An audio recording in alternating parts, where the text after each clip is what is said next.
And we're live. Ladies and gentlemen, welcome to the Cop and the Con podcast. In my left corner, we've got... Who are you? Oh, I thought you were pointing to her, Eric Walker. Eric Walker. And in the right corner, you got this handsome son of a bitch named Tanner Johnson. And the squeaky girl in the back over there, that's Dory. Let's get this motherfucker rolling. Hello. Nobody expected that today, did they? No. So we were talking during the week, and we're just talking right now about the Howard Stern show and just how Howard's been doing this for so long, and like the history of this type of medium, you know, where you have guests or you just talk about everything. And I guess it started with radio, but when did it originally start, like podcasting style? I mean, I know there's a lot of not controversy, but a lot of thoughts out there that it was Tom Green had the Tom Green show, and then of course Rogan started in like 2009. But also, who were we talking about? The MTV VJ that kind of started. Not Kurt Loder. Kurt Loder. Adam something? Adam Curry. Adam Curry. Yeah, Adam Curry started something like this. He's supposed to be the godfather of podcasts, but Tanner had However, I claim... Well, I don't. I worked for a company in the early 2000s called Voice America. Now, one of the guys that was my boss named Brian Sin Ching, he's a good friend, still been a friend all these years, pain in my ass. But he and they started this company called VoiceAmerica.com, and what they had done was they were selling... you could buy your own show. You could buy your own block of internet. And you could talk about whatever you want. There was no regulation on it. You could say what you wanted. You could say all the 7 bad words you wanted. There's nothing you could do about it. One of the first people to buy into that program, and he might correct me on this, but Rudy Rudiger from the movie Rudy, he had his own show. You could go on and talk about anything. So I had what I got hired on for was back then you couldn't pay radio stations to play your music. It was called payola, if I'm not mistaken. It was what it was, and it was illegal. So you couldn't go to the morning DJ and say, "Hey, here's $150, play my music." However, we discovered that you could pay us, and we'd play your music on our own mini media player. I can't remember what our media player. I don't know if it was just the Voice America player. I can't remember. Brian will have to tell me, but. Me and my friend John that worked there, John Manley, we were both at the Academy of Radio and Television Broadcasting in Mesa, and we were roommates. And we decided we wanted to have a show called Out of the Box with Tanner and the Man-Child. So we started this radio show. I can't remember how many episodes we did, but we were podcasting. We didn't call it podcasting. I don't know what we called it, but... we had our own show, which is the same format as having your own podcast. So we did that for a while. And then after we did that, I came home for a weekend. When I came back to work that next week, they had severance checks for us. And I think it was AOL. AOL just bought us out. Of course they did. Bought the company, and that was it. That was the end of it. And I'd never thought about it again until about a week ago or so. I saw Brian come up on my Facebook, and I thought, wait a minute, did we start podcasting? And so I messaged him, and he's like, essentially, yes, we were the pioneers of podcasting. So you're welcome. And what year was that?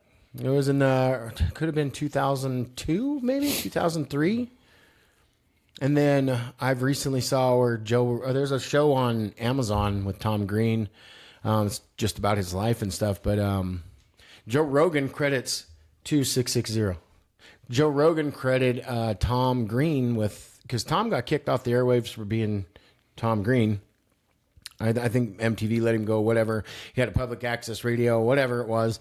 He ended up doing an internet show, an internet variety show, which... Rogan said was the reason. If he said if Tom Green doesn't do that, Joe Rogan never has a podcast. Have you seen that new Tom Green show where he travels in his van? I have not. And he broadcasts from his van, and he just travels all over the country and talks to people. It's pretty ingenious, actually. I'm curious. I think I know from an old George Carlin bit. But what are the 7 words you can't say? You want me to say them? I know what they are. But go ahead. I think it's shit, piss, fuck, cunt, cocksucker, motherfucker, tits, fart, turd, and twat. Oh, I didn't know that. No, that's not. That's a Blink-182 song. No, it's the first, before you said shit, that was the words. Yes. So And a George- lot of those of them, and there's 7 words you can't, that were the forbidden words on what's it, on their thing. You want to restart that computer? And the old George Carlin bit was, and tits shouldn't even be on the list. Yeah. Yeah, no, there was some pretty bad ones. But yeah, you couldn't do that. But anyway, yeah, I was pretty impressed with myself there, thinking, man, was voiceamerica.com, and I don't know if Voice America is still a thing anymore. I haven't looked it up. When we get the computer started back up, we'll have to look and see if voiceamerica.com is still there. And that's my cat trying to break down the door. Sounds like a 250-pound man. Good night. It was just pretty cool to think that, I was in the beginning of something. We didn't, like I said, it wasn't called podcasting. I'd have to ask Brian, but what it was actually called. I mean, it was just a radio. You could host your own radio show on the internet. But yeah, that'll work. Just type in voiceamerica.com. We're trying to get our internet up here. Sorry, guys. Let's see if anything comes up. Yeah, voiceamericamedia.com is still up there. I wonder who does it. I wonder if it's the same format and everything. Yeah, it is. Look at that. It's the same thing. It looks like these guys can buy their own shows, just like we're doing. That's pretty cool. I didn't know it was still out there, but I know that it got bought out from the original owners that had it. And so that's pretty cool. But yeah, it's still there. I'm going to turn some air conditioning on in this room. Good night. Did you just do that from your phone? Yeah, I turned it on my phone. You and your gadgets, bro. My whole house is smart. I can yell out in any room and turn on TVs and air conditioning and everything. It's just what I do. I need to have some company here. Might as well be a robot. Right. Well, that's right around the corner, turn too. On the fan, too. Hold on. I turned it off on accident. There we go. You all right, dude? Yeah. I think I'm going through menopause. I'm getting hot flashes. Yeah. Okay, I have a question. And I saw this. I think I saw it on another podcast or something.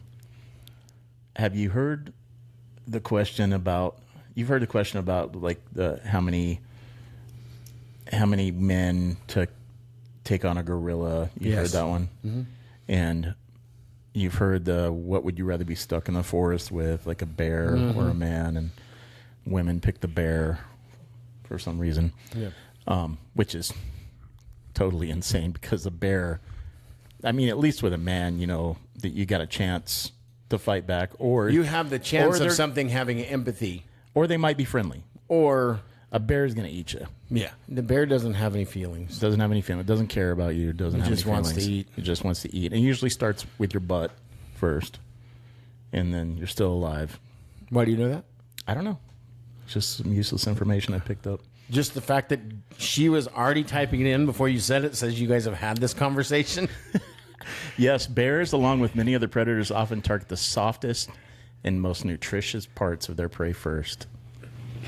Of course we've had this conversation. Yeah, I was going to say, yeah. There's no way she's typing that unless she's a mind reader.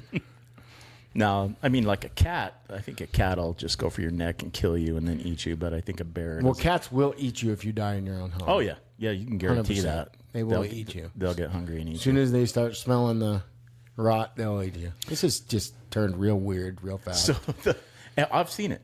I've been on calls like that where we had, unattended deaths and some old people had died in their house and then the animals started eating them. Yeah, I've been in those scenes.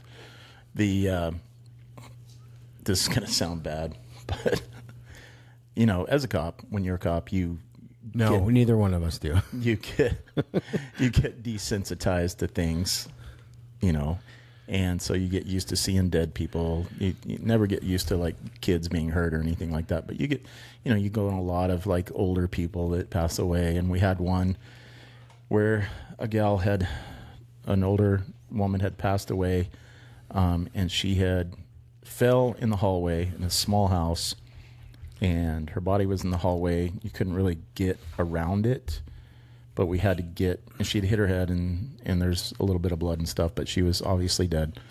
And you have to process the scene. You have to rule out any foul play. You have to look for evidence. You have to seal it off. You can't move her body. Obviously you can check to see if she has a pulse and stuff like that. But so the body's in the hallway, and one of my buddies was in the bedroom looking through her medication just to get a list of the medication, because the doctor wants to know all that stuff when they pronounce death. And so we're taking pictures, so we're looking through the medication. But I had gone to go back out into the living room, and you had to step over her to get through the hallway. And I stepped over, and as soon as my foot hit the other side of her, my captain came through the front door, and I was just standing there straddling this old lady who was dead. And I was talking to the guy in the bedroom. This is Damien, by the way. And we were just, I needed a roommate, and he needed a place to live, so I think he was going to move in. And we were talking about that when the captain walked in, and he looked at me just having a conversation, straddling this old lady, and just shook his head and turned around and walked out. But that's not the strangest one. The strangest one I had one time is we had a lady that her daughter hadn't heard from her, and the Meals on Wheels couldn't get her to come to the door, and so the house was locked up. But we could see through the window, and we could see that she was on the couch, like slumped over.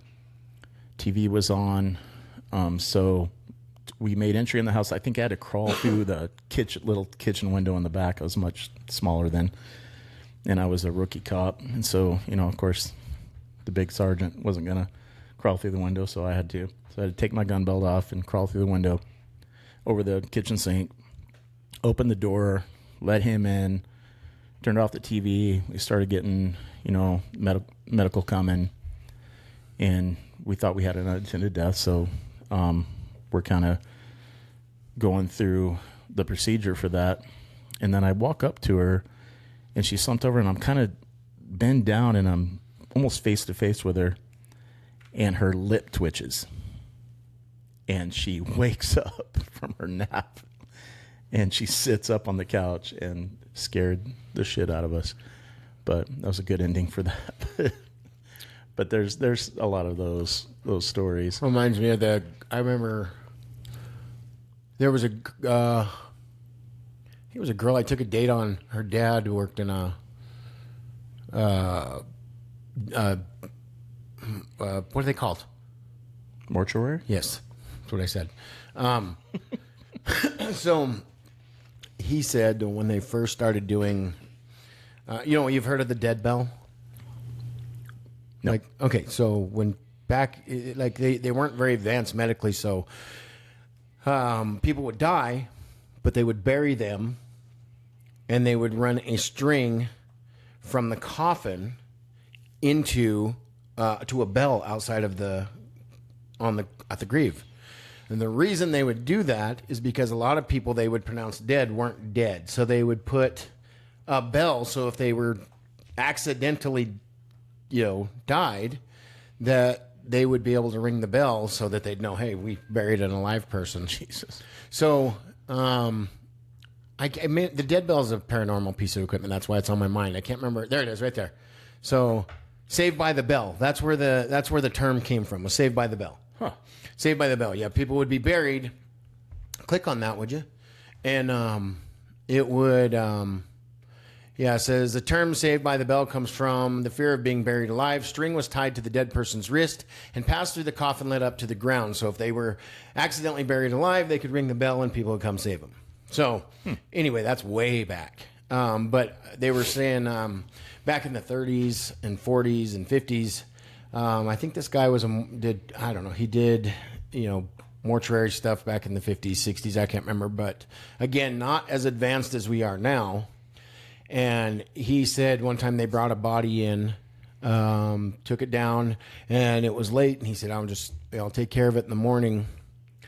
And he said he covered the body up, walked over to turn off the lights, turned around to look to make sure everything was off, hit the lights, and the body sat straight up. It was like they didn't know he wasn't dead. I don't know why they didn't know he wasn't dead. He said he'd had times when he'd come in and there'd be naked, dead, people that were pronounced dead that weren't dead walking around trying to figure out where the hell they are. That's all secondhand stories. I don't know that that's, how true that is, but yeah, he told those stories pretty convincingly. So, but yeah, the Saved by the Bell, that's where that comes from, is from the fear of being buried alive. And they would bring, they did it a lot. I think it was during the tuberculosis. You know what I meant? Yeah. Tuberculosis era. And some of those comments, like this guy saying that's wrong, that Saved by the Bell is an old boxing term where you're saved by the bell. I don't know. Graveyard shift. Some of those things you'll never know for sure because they're not, it's like so anything else. But it actually happened. They're just saying the term. Right. Like that might not be exactly where the term came from, but people did get buried with bells back in the olden times. Yeah, you were in high school then. You couldn't pay me enough to work in a mortuary, man. No amount of money. I lived right next to one in town for quite a while, and I know somebody that worked in there, and they said weird stuff happened all the time in that place. And now it's an apartment complex. Yeah, I know exactly where you're talking about. Yeah, the old Safford Funeral. I have been in a mortuary in a ghost hunting capacity, and I walked into a room, and we did not know there was going to be bodies in there. As soon as we walked in the room, turned on the lights, every piece of equipment I had went off. Of course. Every single piece. And I had a REM pod. I had my spirit box. Can't remember what else. I had another piece of equipment. And the guy with me also had equipment. And it would all go off. But as soon as we crossed the threshold of the door to go back outside of that room, everything stopped. And then we go back in just to test it. All goes off. Leave again, and it would go off. Dude, have you seen the new show on Apple TV called Widow's Bay? No. Oh, you gotta watch it if you like this I stuff. hate Apple. Oh no, dude, Widow's Bay is. I can't wait to go back home and watch it. We were watching it before we came. Is it a paranormal show? Yes. Oh, okay. I'll Yeah, watch it's it. about an island that's haunted. I'll swallow my hatred for Apple for a moment. Why don't to you watch like it. Apple? I hate Apple. I know you don't like Apple phones, but you don't like their. I don't like anything content? associated with Apple. Dude, their content, you're missing out. Their content is great. I'm loyal. I'm waiting for the Loyal Samsung channel. to the space phone. Well, you're going to be waiting a long time. We're going to have a Samsung channel, and all the world's going to be fine. So, getting back to my question that I was going to ask you, have you heard the question about the kindergartners? No. Well, I mean, maybe. That's a pretty vague question. Yeah. How many? There was 30 of them in my kids' class. What are we doing here? So, classroom, size of classroom. We're not talking football field or anything like that. You've got a kindergarten attacking you every 30 seconds. How many kindergartners would it take to take you down? First of all, what's wrong with you? Second of all, and you got to knock them out to get rid of them. Just depends on how quick, how long till I get tired. Well, give me a number. I don't know. I don't want to think about punching kindergartners. How many could you knock out before they overwhelmed you? 100. 100? Easily. Easily? If I'm taking, how fast are they coming at me? Every 30 seconds. Oh, if you can't knock out a kid in 5 seconds, then no, you're not going to last. Well, okay, the first 10, yeah, but what about the 11th or the 12th or the 13th? That's what I'm saying. I got 25 seconds to recover between each kid. One punch? When's the last time 25 seconds. When's the last time you worked out? I punched it back. I got a punching bag out in the kitchen. I hit it all the time. How many rounds do you do? 200. Honestly, I think the numbers are way lower. I think maybe 20. I think no. 20 kids. I think overwhelm me. one, and then the guilt kicks in that you just punched a flippin' kindergartner, and then you just die because you feel bad and you don't want to do it again. That's what I think. Well, I mean, that's a factor. I think that's the biggest factor. What if they were kindergartner zombies? What do you do all week? Where do you come up with these things? I didn't come up with it. I saw it somewhere. It's a genuine question. I don't know. I honestly don't know. I think I personally I couldn't hit a kindergartner, so I probably wouldn't win at all. I think the kindergartners win immediately with me. I can't hit a kindergartner.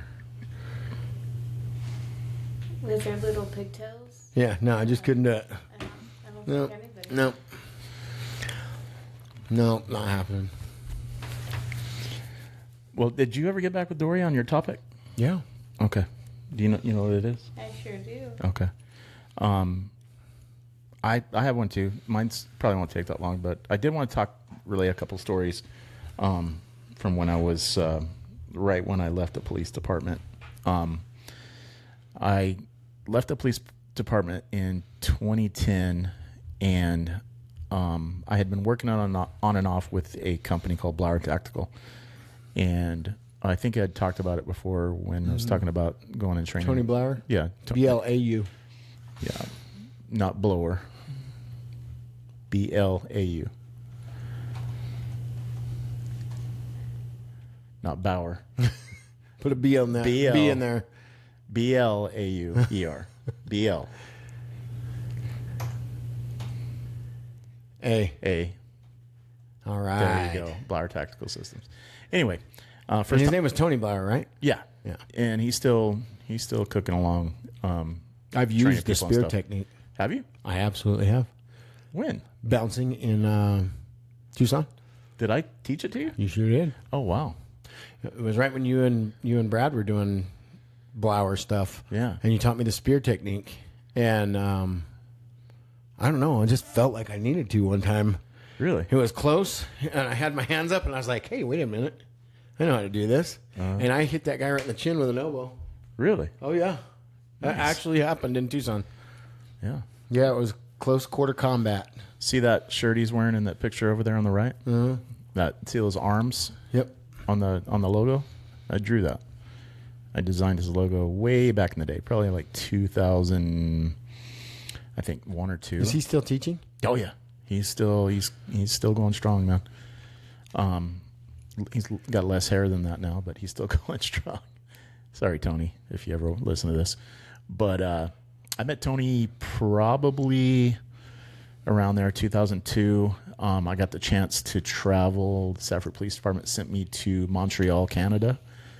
And for 11 days, I was in Montreal and West Point, New York at the Army. The college? Yeah, at the Army College. And we were training, and it was awesome training with all those guys and cops from all over the place. But when I left the police department in 2010, Tony offered me a job traveling and training with his mobile training team. So I got a chance to do that and all kinds of cool experiences. But probably two of the coolest, I'd say, one of them is middle of February, middle of winter. They send me to Ottawa, Canada. And me and a guy named Cliff Byerly, who was a LAPD cop at the time. Now he's retired in Texas, but shout out to Cliff. But me and Cliff went up to Ottawa, and we trained some JTF2 guys. Now, JTF2 is like their Canadian Special Forces. They're like their SEALs or their Delta. That's their acronym team that they have. And they were in Afghanistan and Iraq also, supporting with the U.S. military. So they're pretty high-speed guys. But we got a chance to train them and travel up there. And when I landed in Ottawa, there was 12 feet of snow on the ground. It was the coldest I've ever been in my life. And so we get to the hotel, and we're waiting for this sergeant major to come pick us up and take us to the base, which is out in the middle of nowhere. And he shows up and he's in a T-shirt, like a short sleeve T-shirt. And we're like, "Are you Blower? No. Oh. This sergeant major from JTF2. Tony wasn't at that one. I think he arrived at the end of the week. But so we meet this guy. He's in a T-shirt. We're like, are you crazy? Like, we're in like down jackets. And he goes, no, it's nice today. He goes, you can see the sky. Like, usually you can't see the sky. And so we were freezing our butts off. But by Wednesday, I was wearing a T-shirt. It was like 25 degrees. And it's crazy how you acclimate. But it was fun training with those guys and getting to see how they train and everything. And the last day, that same guy that had picked us up at the hotel, he was like, he's like, hey, can you guys, hang out and go up on the mats with me and give me some pointers? He goes, I've got a cage fight coming up, because I guess the commanders would fight each other of these different squads. It was kind of cool. They had a cage and everything. And so we rode with this guy for a little while, and me and Cliff did, and it was a really cool experience. Another one I had, and I don't know how much I can say about this one, or if I talked about this at all, is I got to train. I think I might have talked. Did I talk about the guys in Virginia that I trained with? Well, I got to train with some guys from Virginia Beach, and that was a good experience. A guy named Dom, that's a retired Navy SEAL, had me come over there and help train those guys. And we went through the week of training. It was really cool. Remind me, did I talk about the helicopter crash and all that before? So there's a helicopter called it was called Extortion 17, and this helicopter went down with about 31 service members on it, and I think 17 of them were how many? Yeah, click on that one. How many Navy SEALs died in Extortion 17? The one down where the arrow is. So 17 U.S. Navy SEALs died, along with 30. Like, there was 38 people on board, 30 military personnel, 7 Afghan allies. So they call it 31 heroes, and it's because it was 30 service members and 1 service dog that was killed, and along with some Afghan allies, and it was taken down by a RPG fired by one guy and killed all those people, which is crazy. And those 17 SEALs were out of an elite group called DevGru Gold Team. That's DevGru it's a Navy Special Warfare Development Group, often referred to as SEAL Team 6. Those guys were instrumental on the Bin Laden raid, from what I understand, and this is a couple of years after the Bin Laden raid that this happened. My buddy Dom was on this team, and he was stateside, I think, caring for a family member that was sick, or he would have been on that helicopter also. So I got a chance to train with him. The last day, we were done early.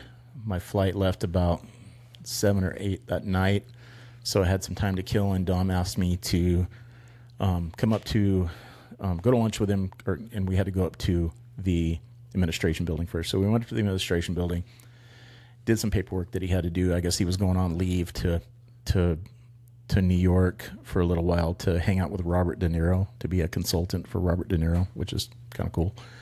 And so we go to lunch, and he goes, hey, I want to show you the memorial. So we walk over to this memorial, and it's a 30-foot trident. You know what a trident is? Mm-hmm. And it's made from the steel girders from 9/11. And I don't know how they got them down there, but they got them down there and constructed this thing. It's kind of a middle finger to whoever's watching on satellite. And at the base of this is a memorial with all the fallen SEALs over the years throughout history. And the guys from the Hilo that were his friends and his teammates had stars by their names. And so we're sitting there, we're looking at this, and he kind of reaches in his pocket and pulls out this patch. And the patch is the patch they were wearing when they went down. And he actually gave me the patch and said, "Hey, I want you to have this." And he goes, "Not a lot of people have that patch, but it's what they were wearing." So that was really... Where is it now? It's actually in my bag. You want to see it? I think everybody'd like to see it. I actually forgot it was in here. I didn't plan this, so I wasn't even going to tell the story, but let me see if I can find it real quick. When you told me about the story, I thought he was like quoting some movie scene set up, or You thought he was? I didn't believe him. At first, I didn't believe him. I was like, no way, dude. Like, that's... People don't get to just do that and then get that sort of, like, patch afterwards is crazy. You just threw everything on the ground.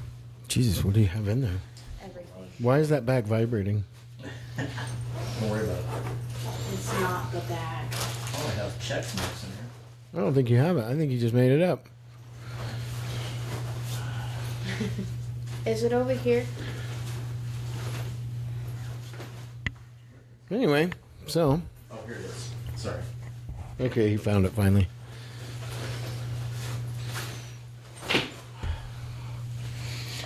All right. Let me see. So there it is. Yeah, so it's a camouflage patch. It has a griffin with a trident tail. And when he gave me that patch, yeah, I think they can see it. Now they definitely can see it. When he gave me that patch, I got kind of choked up.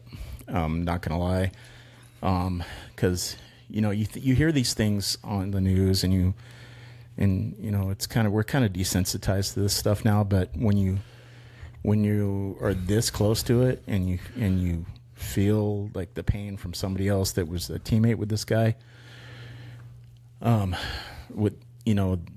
it's just a different thing. And to kick it all like home, we go to this local restaurant, and this girl comes up to him, and she's like, they're talking about the house she's gonna buy, and she said, "I'm going with the one with the pool, the saltwater pool." And she had it was middle of summer. She had a sundress on, pretty girl. And they hug, and she goes back to her table, and we go to our table. I'm like, "Who was that?" He goes, "That was one of the widows from the Hilo." Oh, she just happened to be there? She just happened to be there. And then it really, man, these guys had wives, they had kids. And not to mention, these guys were the most highly trained, best of the best gold team. Like, you've got regular SEALs. I mean, they're all heroes, but you got regular SEALs, And then you got the guys that make this team, which are the cream of the crop. That's these guys on TV? It looks like, yeah. That's Let me see. I don't know. That looks like kind of an old picture, though. Yeah. I don't think that's them. I think that's just an old picture. That's them right there. Okay. Yeah. In those pictures, yeah. And then pull up a picture of Dom. I don't think Dom would. I mean, we're not going to show it on. I mean, he's on YouTube and everything else now. Just type in Dom Razzo. He wasn't. Oh, right there. See it? Right there. Likely refers to Dom Razzo, a former Navy. Yeah, go to images. So it's Dom right there. And I got a chance he brought us in. He brought Blauer in to train their security force at their base. And I got a chance to train jiu-jitsu with him, and I got a chance to do some moving and shooting with him, and it was really cool. He's a good dude, man. He's very vocal with the NRA. He's a spokesperson for the NRA. Plus, he's got his own company called Dynamis Alliance, and he's got some of the best blades ever made. The Dynamis Razorback is a bucket list knife for me. I'd love to have that knife someday. But he's a really cool guy, and he does training, and he's not in the teams anymore. But it was fun, man. And there's some things that I can talk about, and there's some things that I can't talk about on the podcast that he told me, but it gives you an appreciation. One story I can talk about is after we went to the restaurant. He said, "Hey, what time do you leave?" And I said, "Nah, my flight's not till like 8," and it was like 2:00 in the afternoon. And he goes, "Well, you got a couple hours. You want to come by the house? I got a pool. You can work out. Whatever you want. You can take a nap, whatever." So I was like, "Hell yeah!" So we go to his house, super nice house, out in the country, and I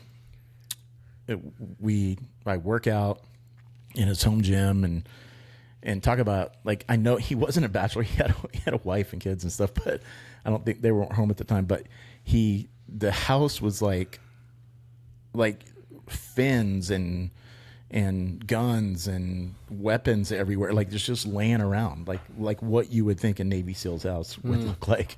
And so I hit the pool. I took a shower. I rested, and Dom was like, "Hey, I'm gonna go take a nap. I got a headache." I was like, "All right." So, a couple hours goes by. I've been hanging out at the pool, get something to eat, get something to drink, and, get ready to go. And I don't know where Dom is. And it's a big house. And so I'm kind of knocking on doors and everything, trying to find, I never found him. And so I just left, and I get to the airport, and they had a book there called Fearless, which is a story of Adam Brown, which is one of Dom's buddies who died in battle. It was a Navy SEAL, and his story, if you ever want to read a story that will give you hope, it's the story of Adam Brown. I won't go into it, but it's a very, very uplifting and tragic story at the same time. And so I'm at the airport reading this book, just like kind of waiting for my plane. And Dom calls me, and he goes, "Hey man, I'm sorry, dude. I had a migraine, and I was out." And I said, I'm just glad you're okay. I thought like ninjas came and got you or something, and I didn't know what was going on. So anyway, we've kind of kept in touch over the years. I haven't talked to him in a few, but when my oldest son was going into the SEALs, Dom was kind enough to call him, and he talked to Jace for probably 30 minutes to 45 minutes on the phone about, giving him some advice on what to do and how to handle himself and everything. So, really good dude. Really, really blessed with the opportunity to go and rub elbows with some of these guys and train a little bit with them. And I'm in awe of what they do and what they sacrifice for this country. It makes me proud to be a patriot. So that's my little story. That's not my topic today, but I just wanted to relay that because it's something that's like dear to me and something I'm very proud of being able to do things like that. Yeah, it's pretty cool. Pretty cool. I don't have any stories, so. Yeah, you have. I actually do. I have one cool story. I have one cool story. So yesterday, not yesterday, Friday, I was at my boss's house, at Larry's house, for his granddaughter's birthday. And you got an invite to that? Yeah. And that's funny. Why would you want to go to a 10-year-old's birthday party? I don't know. I've never been to Larry's house. Anyway, cuckoo. And I know her. I've known her since she was little. Okay. So, and then, so while we were there, I was talking to Gara about like something. I've got whole weeks off of being by myself here at the house. And I thought, man, I just kind of want to go do something I've never done before. And so me and her got talking. I was like, you know what? Para-Unity is coming up. And I thought, man, that'd be cool. And Gara's like, just go. Do it. Just do it. And I'm like, I don't know. So she talked me into it. So November 6th and 7th, I am going to Woodbridge, New Jersey by myself. I'm going to the Para-Unity Conference where Project Fear, the Ghost Brothers, Ghost Hunters, Katrina Weidman, all of my favorite ghost hunters. I'm going to go have dinner with them, have a little party afterwards, and then going to spend a whole day Saturday with them. And I think they're going on a ghost hunt at somewhere in Woodbridge, New Jersey. But I'm like, I've never traveled. Why not? Get to see that side of the earth, and I'll either hate it or I'll love it. Didn't you just go to? Well, I went to the Para-Unity in Don't you Vegas. go to Mexico and stuff like that? Yeah, but I've been to Mexico, not on my own dime. Gotcha. Kicker paid for that. I didn't. Right. Kicker speakers, if you meet your goals, they send you. Like this year, they just sent out the flyer. This year, they're renting out a whole island area in Mexico. And they take the whole hotel over, and they pay for food, drinks, flights, everything. Everything is paid for, the whole trip. So they sent me last year to Puerto Vallarta, Mexico. Puerto Vallarta. Puerto Vallarta. And I got extremely sick because I You tried. drank the water? Nope. Did everything. I didn't think about the ice. Oh, yeah. They get you with the ice. And the ice, it's the only thing I can think of. The food wasn't horrible. I mean, actually, the food was horrible on the resort. But when we left and ate in town in Mexico, it was amazing. How is it horrible on the resort? Kelly kind of figured it out. She's like, when they do all these all-inclusive things, I don't think they go all out. They don't give you the good food. I think they give you, they're not making money on any of it. So Right. I doubt they're putting out their, there was nothing at the resort that was like, oh my God, it was so good. Everything else was, and free drinks and giant pools and on the beach and everything. But the food was less than desirable. But when we went into town, every shop we went to down on the main stretch there, they were like, you got to go to this restaurant. I can't remember the name of the restaurant. But every single shop was like, yep, that's where you got to go. You got to go there. You got to go there. So we finally find this place, and it's got right when you walk in, there's a New York Times had written an article about them, and it was absolutely the best Mexican food I've ever had in my life. So flipping good. Yeah. But yeah, this is the first time I've done anything by myself. So I don't know. What is that, November? November.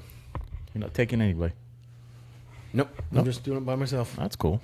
Just going to go up and explore a little bit. My flight gets in the first night, then the second night, Saturday. I get in on a Friday, spend all day Saturday at the convention with the ghost hunters, and then we have a VIP party at the end of the night. And then my flight doesn't leave till 4 p.m. on Sunday, so I'll be able to just kind of walk around New Jersey. I don't know. That's kind of cool. Yeah, I just figured, why not? What part of New Jersey? Woodbridge, New Jersey. Woodbridge. So I fly into the Newark airport, which is 24 miles from where I need to be. But Why New Jersey? Is that a hotbed of I paranormal honestly don't activity? know. That's where they have different paranormal conferences all over the nation. But type in Para-Unity 2026. Would you ever think about going to Salem? Oh, I want to go to Salem. My mom was just talking about that. Yeah, that's where I'm going right there. Yep. VIP party. That's just the party. That's not the whole convention. That's just the VIP party at 8 o'clock. So the Ghost Brothers are really brothers. Oh, yeah. Yeah. There are 3 black guys. I don't know why, but I didn't think they were making videos. Yeah. I meant they meant don't. brothers, like they're related to each other. Oh, no. What are you talking about? You know exactly what you were talking about. No, and that one's not the same one, I don't think. Is it? No, that's in October. So, yeah, they do these events all over. But usually they do it at a haunted location. So I'm assuming that wherever Woodbridge... Yeah, that's the one I'm going to. New Jersey Para-Unity. I'm assuming wherever they're at is a... Shane Pittman's going to be there. He's one of my favorites. I like Shane. And see, Katrina Weidman's one of my all-time favorites. I don't know who half of these. I mean, Project Fear, Ghost Hunters. I know all these. Amy Allen did the Dead File. She's that psychic medium lady that would go into locations and just tell people what happened there before, and then they'd go and investigate it, and she's pretty spot on. But yeah, it's going to be all those people. It's going to be pretty freaking cool. So I don't know. Like I said, I'm either going to hate it, traveling by myself, or I'm going to love it. I don't know. But I'm going to give myself the shot. See how it goes. There's only $20 a ticket. Now, flights and hotels are a lot more, but But for $20, you get to spend out all day with them. It's pretty cool. Yeah. Okay, I got challenged yesterday to ask about Please something. don't be gay stuff. It's not gay. Okay. Well, it's kind of gay, but it's not gay like you're thinking. Let's hear it. Did a tattoo yesterday on our FedEx driver that we know, Oh, yeah. and her dad was with her. Oh. And he said Is that why he sent me the picture of the chair? probably. Okay. Oh yeah, he was definitely there when you called. Okay. That one I had you on speaker. Okay. But we got to talking about flat Earth. Here we go. And he told me that basically I would. Is he a flat earther? I he said he wasn't, like 2 or 3 times, but he kept talking about the ice wall in the Antarctic and different things. So I think he's gone down the rabbit hole. But he told me that. It's funny because that was almost my topic was Antarctica. Was it? Yeah. Do you believe that? I don't. I 100% know. I love the meme. There's a meme out there, and it's like, okay, flat earthers, this is kind of awkward, and it shows like all the planets and then just one flat piece of land as Earth, and then all the rest of them are all round planets. Like, that's weird. It's spherical. That's their answer for that. They think that it's a fisheye lens and that the government is out treating us like idiots, and we don't know. Like, oh, they went to space, but they used a fisheye lens, so it looks like it's round. What? Right. Come on. Even though people that have been to space or been in a high-flying craft can see the curvature of the Earth. There's no argument in the freaking world that is going to make me believe a flat Earth. Did you ever seen that media blurb that was put out? It's all flat earthers gather around the globe. Yeah. So, but I haven't gone down the rabbit hole. I'm actually kind of not scared. too far, but I have. I'm scared to go down. Well, I mean, if you're going to read enough into anything, it's I'm all your afraid they're gonna algorithm. If you convince get me. on that algorithm, they're going to just send you shit that makes you think it's going to be flat. It's going to be over and over and over drilled into your head. Do you know who Eddie Bravo is? Didn't he drive a race car in some cartoon? No. Eddie Bravo. He's a musician, actually. Is that Johnny Bravo? That's Johnny Bravo. Johnny Bravo. Yeah. Eddie Bravo is A name that you made up. No, he's Joe. You sure? He's Joe Rogan's jiu-jitsu coach. Well, Jean-Jacques Machado and Eddie Bravo are Joe saying Rogan's jiu-jitsu coaches. You make up words. How do we know you're even saying real words? Fact check it. Pull it up, Dory. 10th What planet. are Okay, just for the viewers, Eddie Bravo is in fact real. He is 56 years old. And He likes long walks on the beach. He started the franchise 10th Planet Jiu-Jitsu. Super, super innovative with jiu-jitsu. Anyway, Eddie is a conspiracy theorist. And Eddie believes, and every time he's on Rogan, they talk about it, he believes that in Flat Earth, he also believes that dinosaurs are not real, that there were never dinosaurs, and that we don't have the capability to go out into outer space. Okay. All right, this is kind of a question too. Among other things. Okay, conspiracy theories. I fucking love them. I could spend all day just going through absolute nonsense that makes no sense. But I'm like, but does it? Flat Earth is not one of them. And here's my thing with flat Earth. Let's say, what if it is? So what? What's the end goal of a flat earther? To say, "Ha, I told you." Is that it? Because I don't know what, like, there's no like catastrophic thing that could happen if it indeed was a flat Earth. Like, They win the argument. That's it. They That's win the all I can figure is that they want to win the argument. Did you ever see Braveheart? One of my favorite movies. Braveheart. Braveheart. I thought you said gray fart. That would be a cool I don't know movie. what you got going on, but So Braveheart, when he drops the rock in front of Mel Gibson's character, and he says, "I challenge you to a test of manhood," and Mel Gibson looks at him and says, "You win," and just walks away. So I've never seen it. That's how I feel it'd be with a flat earther. isn't that like a 4-hour movie or something? It's awesome. 2 hours and 58 minutes. It's a great movie. I've never seen it. It came out in 95. What? I was in high school. I don't think we can be friends, dude. I was in high school in 95. Ask all my kids. This is required viewing when they're like 8 years old. I don't know if that's child abuse, but Yeah, I was gonna say, I made don't- all- none I none made of all them my like kids you, do watch they? it. Just to clarify, I also was required to watch Yes. this movie. Wow. Dory had to watch it. When she turned 10? That was last week. Last week when she turned 10? Yeah. She only looks 10. Happy birthday to me. But great movie. But back to the point about Flat Earth, I feel like you can't argue with those people. Because if you make up all the stuff you're going to argue with somebody about, like, how do you refute that Yeah. if they make it up? Like, I don't know.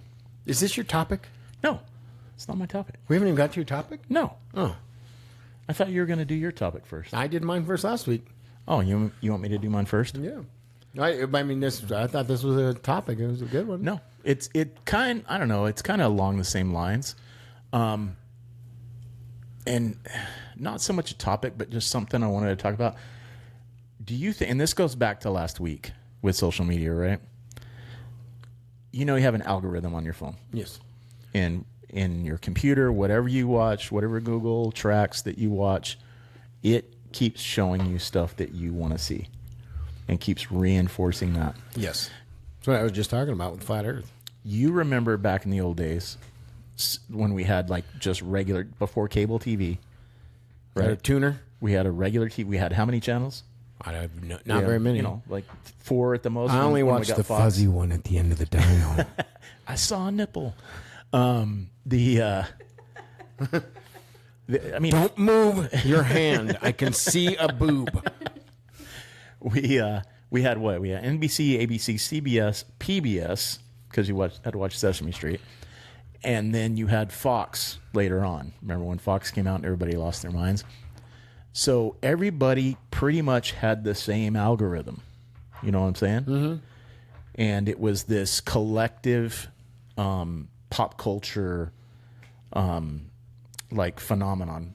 Do you remember this show MASH? Yes, I remember watching MASH. The series finale of MASH.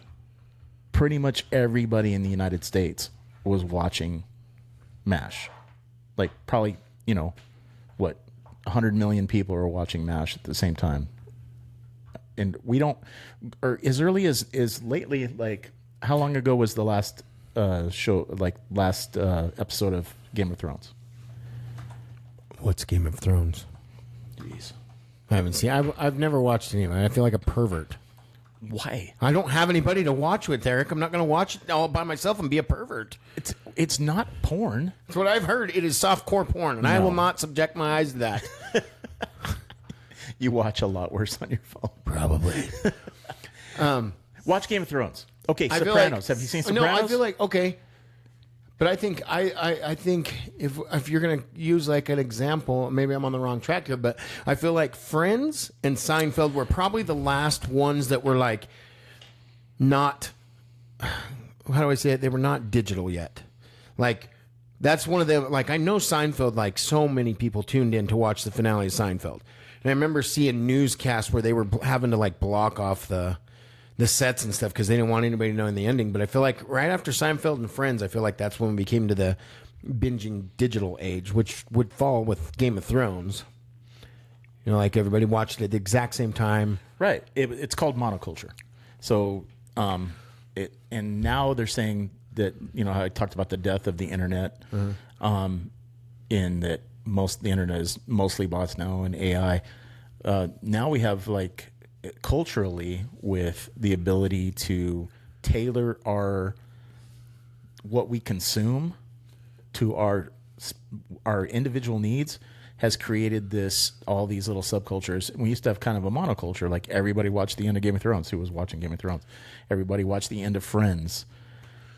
Everybody waited for a certain book to come out, like a book like the Harry Potter. Twilight? Yeah. I mean, I've heard. I've definitely only heard it. I definitely didn't read the greatest love story of all time. But anyway, Currently still waiting. We for were a book watching to it. come Well, out. I wasn't watching it. She was What? watching it the other day. Twilight? Yeah. Oh yeah. I can't watch it with him in the house. I watched Twilight. Oh, I mean, what? She can watch it. I don't I know. don't care if she watches it, but I won't watch Greatest it love with story her. I've ever told. Man, I just can't get used to when I was trying to watch it one time, and then when they shined like diamonds when the sun hit them, and they didn't die. It was one of the That most was beautiful it. things I've ever seen on television. That was it for me. I'm totally Team Edward. Dory, were you? She's Jacob. Actually, no, I was Jacob. I thought. Get the fuck out of my house. Just a prick, dude. No, just a little side subject there. I hated anybody that had it. It was so dumb to me. I was like, Oh, this what isn't are a all these bit? girls going? No, this is real. Okay. All these girls were like, oh my God, Twilight just came out the movie, mama, mama. And it just like, we sold the book at Albertsons, which was not a bookstore, but it was so big, they were just sold everywhere. And these, and I was like, I'll never watch that. There's no way in heck. One night, my buddy George McElmurray came and got me, and his wife, they brought me over for dinner, and they lived really far away from me.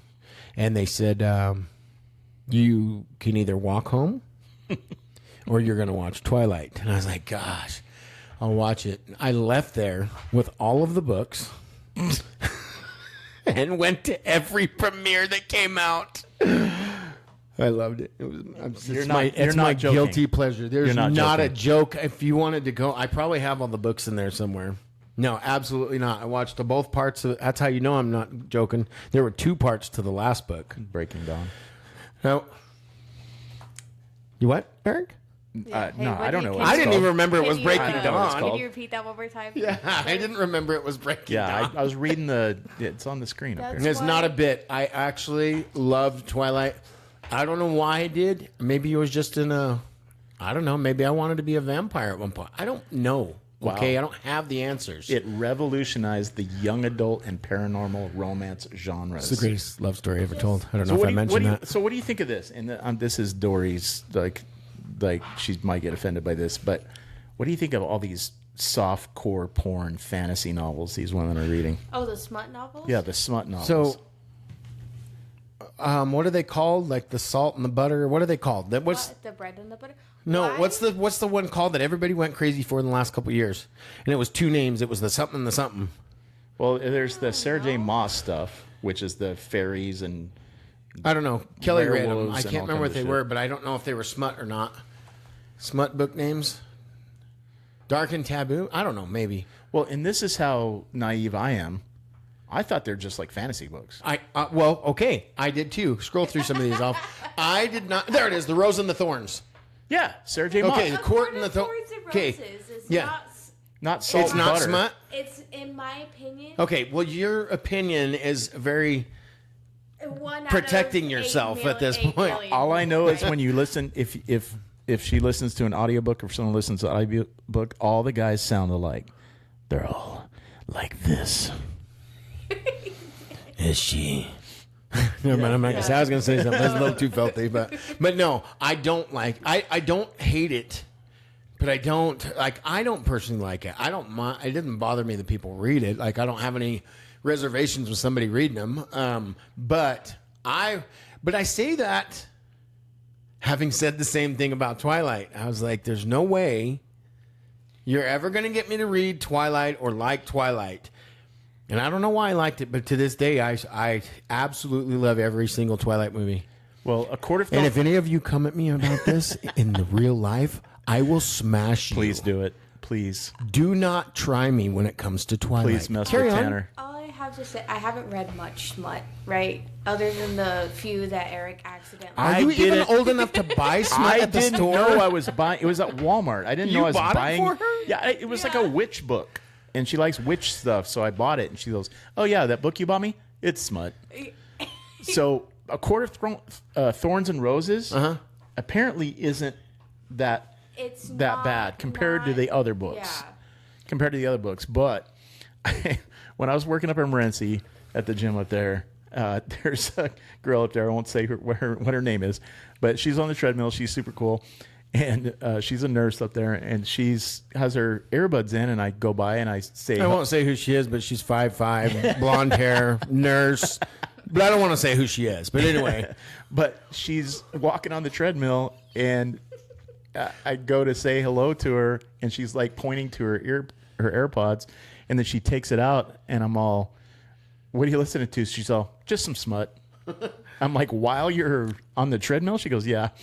So everywhere, dude. It's everywhere. Whatever gets your Ghiblis going to work out. I guess. I don't know. You know what's even, another side note, you know how hard it has been lately with my Meta glasses? So I think people like want to hit me lately, like get mad. I know at least one person has. So they'll come in the store and on my Meta glasses, I don't know if it's bone induction or what it is, but I hear through my glasses. Sure.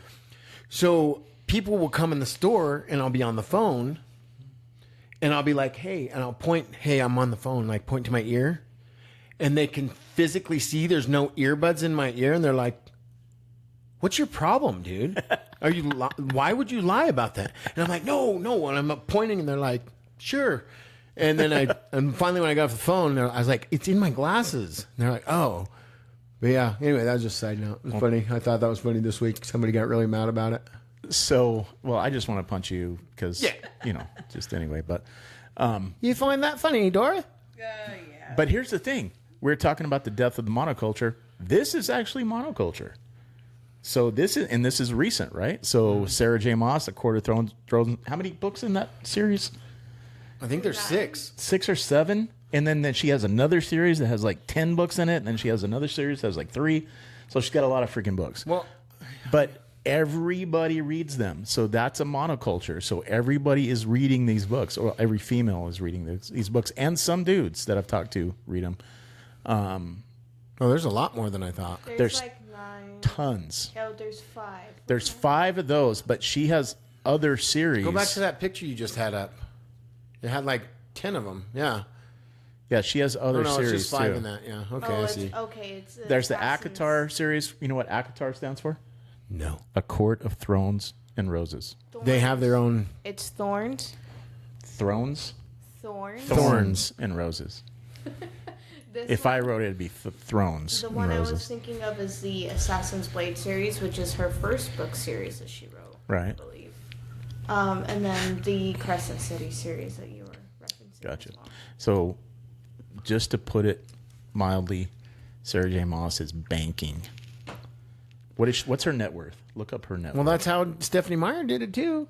Like, can you imagine? And she's just from Phoenix. Just a little Mormon girl from Phoenix. Goes to church every Sunday. The Twilight lady? Yeah. Really? Yeah, Stephanie Meyer. Sarah J. Maas net worth. And this is just off these books, probably. You got to go to Go to all. all. She sold 85 million copies. Net worth of between 10 million And 40 million. and 40 million. Wait, that doesn't make sense. That doesn't make sense. Because unless they took a bunch of the money, like the. So if she's selling $85 million worth of books, she should be minimum. Well, I mean, they're taking They're taking a the good cut. chunk. Yeah. But she's worth $40 million. Yeah, And 40. Enough to buy 3. But it's that easy too, and I bet you she had the same kind of deal. Stephanie Meyer, the whole Twilight Sister series came off of a dream she had, and then she writes this book, and bam, Stephen Moyer. you did really good there. Oh, still not there. Stephen Mayer. Wow, I can't wait till we can share the screen. What? Just out of Half of I'm telling you, we're going to make millions on comedy just on Dory's typing. And I'm telling you right now, me and Eric are doing a phenomenal job. We see what she's typing and we just act like we don't. Listen, you're welcome. First of all. She is an estimated $120 million net worth off of the Twilight series. Let's look up the godmother of this. Who's the godmother? Who do you think? Oh, yeah. No. Close. That's a good one. That's but a no, good we're one. talking about Tolkien. Or, Nope. I mean, not Tolkien. Gosh, damn it. Why? It's initials. J.K. Rowling. J.K. Rowling. I bet you she's worth. You said godmother, bro. She's the Anne godmother. Rice is J- up J.K. there. Rowling. J.K. Rowling is a female. No, it's not. Yes, close. she Yes, she is. is. 1.2 billion. billion. She wrote all the Harry Potter books. Yeah, which is a monoculture. Yes. Everybody was waiting for Oh, it still is. Deathly Hallows Still to come is. out. Yeah. So, did you read the Harry Potter books? Mm-hmm. So, did you? So, I was lucky enough to start reading them when she hadn't written all of them yet? Well, I shouldn't say I read them. I read the first one and then watched the movies. Oh, you got to read the books too. Yeah, and I've heard they're good. So the horticulture, the monosexual. What do you call it? Monocultural. That's what I said. Yep. Monoculture. Monosexual? Your subject that you're talking about. Right. I was actually part of one of those too, and it happened while I was in the Clanker. The Da Vinci Code came out, Oh yeah, love Dan Brown. and did you read I had those never books? read any books before. Yeah, Da Vinci. Like Code I'd is read awesome. little tiny stories and stuff like that, but I got handed the Dan Brown novel. The guy that was bunking next to me was like, "Hey, you got to read this." I was like, "I don't read," and he's like, "I'm telling you, I don't read either. You've got to read this." Mm-hmm. And I got so deep into the Da Vinci Code, I was having people send me books in about like. I love the Masonry way and I the Knights love, Templar Yeah, the and- Knights. I love the way, and he still does it. Dan Brown writes his novels fictional around historical places. There's only one other author I know that does that, and it's I have his books all over the house, and I can't think of his damn name. Gosh, dang it. Anyway, I like the way they built fiction around factual places and objects, and like very true to their surroundings. And It's called historical fiction. and it just My favorite way. To it write. just blew me away, and I got into all of his books. I read every single one of his books. Gosh, what is his name? He's one of my. He's literally my more favorite than this, and I can't think of his name. We walk out in the front room. I'll have 10 books. What did he write? He wrote. We'll find it here. Look up The Lightning Thief. That's one of his books. Oh, the guy who wrote that series. The Lightning Thief. Percy Jackson. Nope. Then it's not The Lightning Thief. It's The Lightning. Yeah, the Lightning Thief is a Percy Jackson No, it's novel. The Lightning something. I've got a freaking tablet right here. Hold on. I've got his book saved on here. That was Well, Percy Jackson. Talking about Da Vinci Code and Dan Brown, when I first read that book, it was cool with the conspiracy stuff in it, man. Just like so going back to the creation, right, with Adam and Eve and everything, with the Catholic Church, the root word of sinister is sinistra, and sinistra also translate to left. So the difference between left and right? So if you notice, if you go to a department store or Walmart or Safeway or anything like that, maybe not our Safeway, but usually the women's bathrooms are on the left and the men's bathrooms are on the right. Have you noticed that? I've never once noticed. Start noticing that. And also, have you seen, I know you haven't seen a woman's zipper in a long time, but have you seen the way women's clothing zips? It zips. Oh, I knew about the zippers. Zips on the left, men's zip on the right. Women's buttons on their clothing, button on the left, men's button on the right. So that's an old throwback from the old Catholic Church where women were considered evil because they were the temptation, right? And they were sinister. You is. Why are you looking at me? Because you're Because the you're the woman. only woman in the world. Where else were we going to I look? don't do anything all day. No, I'm just saying. You this is- literally claim to be a witch medium. What are you talking about? I don't do anything all day. For all we know, we go to bed and you put curses on us. I totally would have been executed in Salem, just saying. yeah, she was. It's going to make me crazy. 2 seconds. I know where that freaking book is. It's going to make me absolutely insane if I don't think of that guy's name. It's going to be James Patterson. Watch. I don't think it's James Patterson. It's like Clive He Cussler or is- something like that. Fun fact: he is the Look up Clive Cussler. Clive Cussler? Clive Nope. Cussler. Nope. Who is it? Who is it? Brad Meltzer. Oh yeah, Brad I've read some of Meltzer his stuff. Yeah, was that who I got into after Dan Brown, and his books are just the same way. But Brad Meltzer had a TV show where he was like, he uncovered like, where did the flag go from 9/11? Where are you going? You what? Oh, so yeah, he had a show. Look and see if you can see what TV shows right there. So his TV show, boy, I ran really fast. Decoded. If you ever have time, find it. I don't even know where you can watch it anymore, but he just did conspiracies and like the flag that was flown at 9/11. It disappeared for many years, and he tracked it down. There was a conspiracy about it.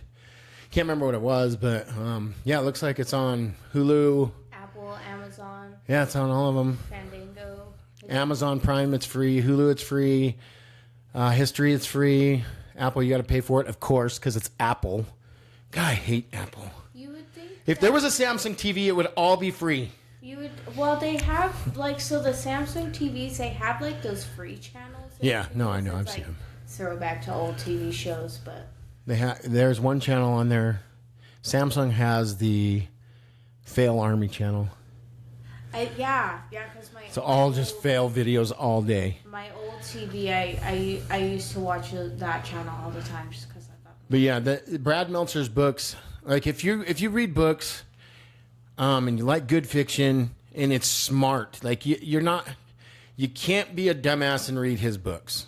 You just can't. You gotta have a little bit of knowledge of some stuff. Like Eric could not read these books. Yeah, I'm out. Yeah. Yeah, I'm out. I can't read Brad Meltzer. I'm not intelligent. I said that if you don't, let me get his headphones on. Lord knows he can't hear. Huh?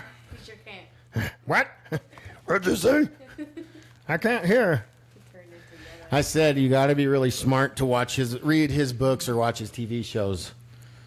So you might be out. Oh, Brad Meltzer? Yeah. What does he write? He writes a lot. Like go to his books. So let's see. Go back again, and then go back one more. No, yeah, books. He's written all of these books, and he the they're all Lincoln conspiracy. They're all conspiracy things. But it's all factual stuff. Yeah, with a fictional story, and he does tons of children's books about like Rosa Parks and Superman and Batman and Benjamin Franklin, and like they're all kids books he's got out there. But he has lots. The Escape Artist is a really good book, and the Lightning. See, what's that one at the bottom? The Lightning what? Lightning Rod. Yeah, I've read Escape Artist. I've read a couple of his things. The Viper. I think all three of those are in a series right there. You know who I've been really into lately? Look up Jack Carr. Yeah, this is Jack Carr. Jack Carr is 2 R's. He did The Terminal List. Have you seen that show with Chris Pratt? And they're getting ready to do season 2, which I is saw that. Which is going to be probably True Believer is the second book in the series. They're going to do season 2 on, and that's where Is Chris Pratt going to be in it? Yeah, Chris Pratt plays James Reese, Navy SEAL, and they I think it's his when he kind of goes to South Africa with Rafe Hastings. I don't know if you saw. Did you see Dark Wolf? The series Dark Wolf? That's good. It's kind of a prequel to Terminal List with Taylor Kitsch. And Well, I think this is like proof that I'm getting old. why is that? I've never really liked wartime stuff or war novels or this or that, and I found in the last couple years that like I'm really getting into it.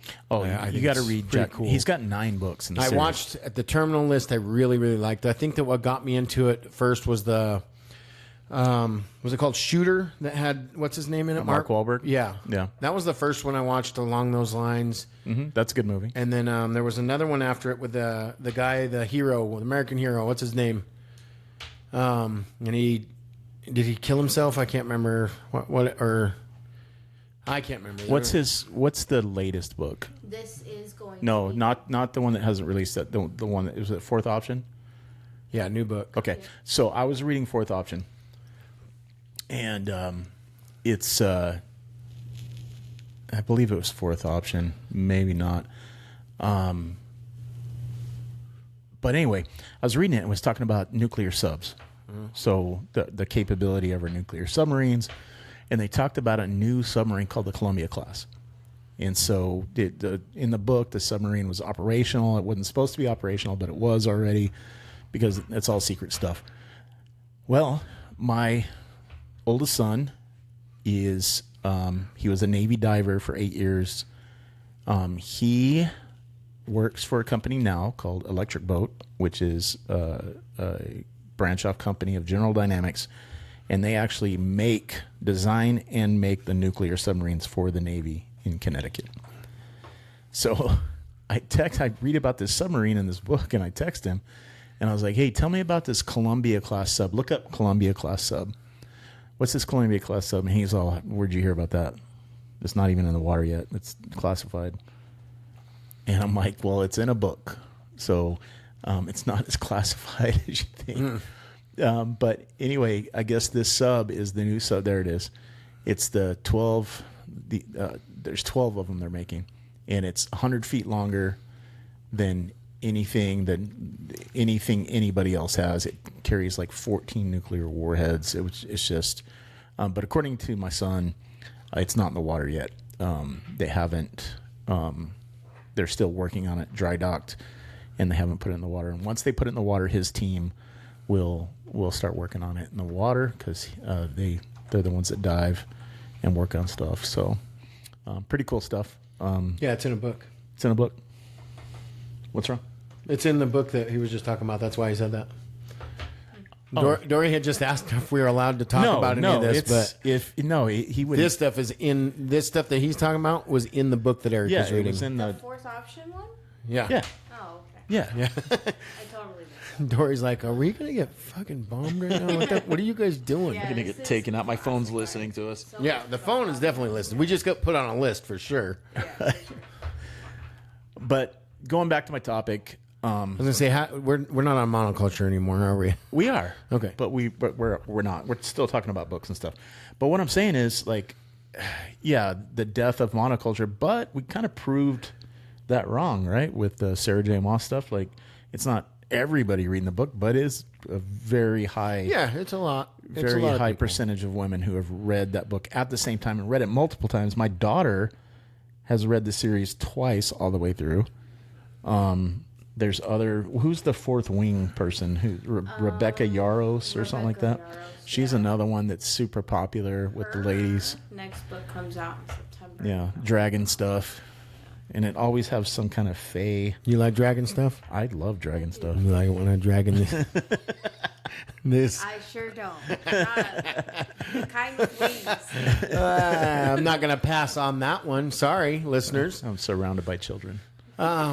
So, yeah, I know that's. I'm trying to think if there's anything else that's like monoculture out there. Well, right now, I mean, there's like a lot of subgenre. Take for instance my Dixons. yeah. I don't know if so many of you know me. Many of you don't, but the ones that don't. Don't ask me, bro. Dory just crawled on all fours out of the room to get away from the camera, and it was a sight to see. Anyway, so it's been about 2022. My favorite band in the whole world's Mudvayne, and there's this gay kid at my work, Josh Good. He's not gay. He's got a wonderful wife and family. And he actually donated. But if he is, that's fine. He It's did fine if he donate. is. Yes, he did donate us our chairs. So we're sitting on chairs donated by him. Anyway, Thank you, Josh. So he tells me, "Hey, your band's Mudvayne, right?" And I was like, "Yeah." And he's like, "Have you ever heard of Dixon?" And I'm like, "No, what is it?" And he said, "Oh, it's this flannel company. They're making a Mudvayne flannel." And I was like, "Oh, well, that's cool." And he's like, "Yeah, but if you don't get it right when they go on sale, you'll never get it." And I didn't understand, so I started doing research. Well, Dixon, I need a sponsorship. And Dixon, what they do is they create flannels. They are the most comfortable, I love them. They've got an eyeglass cleaner on the pocket. There's a lot of features to them that make them a Dixon. They hold their shape after you wash them. Yeah, they're just great clothes. They're So legit. every Dixon flannel that is made, once it sells out, the print is gone. You'll never get it again. They're never going to print it again. It's done. So everything that they make is a limited edition. Currently, I'm 325 plus Dixon flannels deep. Fuck you, Josh. Good. This is This is Josh Good's fault, like 100% Josh's fault. I forgot to tell you that's an intervention. Yeah. So, but I'm a Hall of Fame member. There's only 172 of us in the whole world that are Hall of Fame tier members of Dixon Flannel. I'm one of them. I've been 3 years straight. I've been a Dixon Flannel Hall of Fame tier, but they're worldwide. They're huge. They have a store in Tempe. They have a store in Australia. They have a store in Canada, and they have a store in the UK. And then they have like a satellite store that's in Sturgis. When did you start buying Dixons? What year? I think it was 2022. So it was the year Mudvayne came back. So when I was buying them in 2017, yeah, you've been buying them a lot longer. And I didn't know about them. And I've got some collector ones. They're really good. About every Friday the 13th, they do a horror flannel. I've got you. In fact, you gave me the Freddy Krueger one. Yeah. I have Jason. I have the Michael Myers. They're all pretty cool. You'll see them, throughout the shows. I'll wear them, when it gets colder. Yes, it does get cold in Arizona. When it hits about you're actually 50, wearing a Dixon shirt and shorts right now. I am literally in a Dixon shirt and shorts right now. Yes, I went old school today. I actually have my Dixon socks and underwear on too. If you want to know the truth, they don't make shoes. They don't make shoes. They make everything else. They make motorcycle gloves. They make wallets. They make everything. Use the Dixon soap, and I'm not kidding. They have soap. It's the only soap I've used that I don't itch when I get out of the shower. I don't know why. I don't know what they put in it. I don't know if it's just me telling myself not to because it's Dixon, but it's the only soap I will use. It's a problem. It's a problem. That's another monoculture. So let's don't. What does a Dixon flannel cost? $59. What's 325 times 59? Can we not do? Whoa! I need to put my phone on. Speaking of phones listening. Yeah. What's 325 times 60? I don't want to know, Eric. A lot. $19,500. Yeah. Well, let's not do that. $19,500. Okay. Anyways, this is the most valuable shirt on the market. Yeah.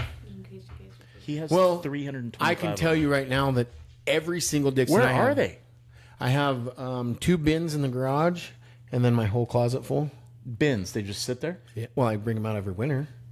Oh. Okay. I have all my short sleeve Dixons out during the summer. How can you possibly wear all those shirts? I don't know. I got about 30 of them, and they're still in the bag. But every single one of them, as soon as they sell out, are they XLs? I can sell all of them. You should give me some shirts. I could probably. No, they're not XL. I wear large. Mine are all large. You fit into large? That's the only thing. Why do you guys keep doing that? Brad did the same thing. He was like, "What size shirt do you need for football?" I said large, and he's like, and I was like, "It's not funny. Every shirt I own is large, and look, they all fit me. They're long. Okay. Watch your tone, man. You're smaller than I thought. Hit a button on that one, didn't you?" Yeah. So all of them pretty much double in value. If I wanted that Escobar one right there, I missed that one, Escobar? But I purposely missed it because when they sold them at $79 a piece. And I'm like, I'm not paying $80. Is that Pablo Escobar? Yes. So it's completely like Snow White. And it's got the sticker on it's a little cocaine line or something like that. So is the Thundercat? Thundercat was the other one that I missed, but I did Is that He-Man? I got the Thundercat 2.0. So it's look at the tag, see it over there? Yeah. Right there. Oh, yeah.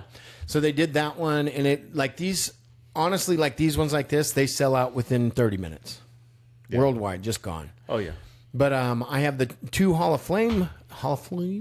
I have the 2 Hall of Fame Dixons that I've got the last 2 years that all sell for about $600 a piece.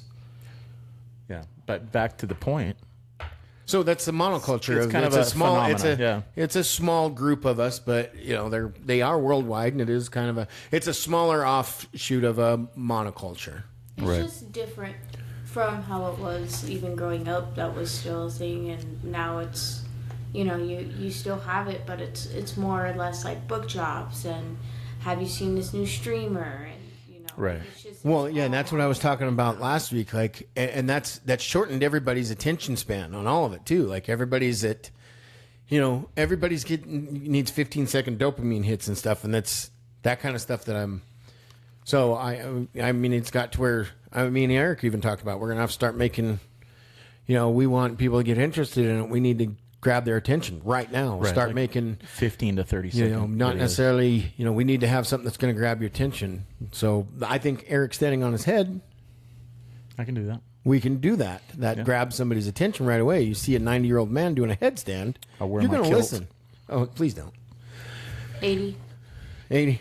Sorry, I said 90. I meant 80. Okay, yeah. You know what else is 80? I'm not. Never mind. Yeah. So, back to your subject there, Eric. Yeah, that's about all I had. Just, I mean, I think that you have these pop-ups that we still have, like these books that go viral and everybody's reading, but you don't really see it. Can you name a movie that everybody has went to? The Conjuring. No, The whole Conjuring series. No, but like in the past couple years, has there been a movie that's like, I gotta see that?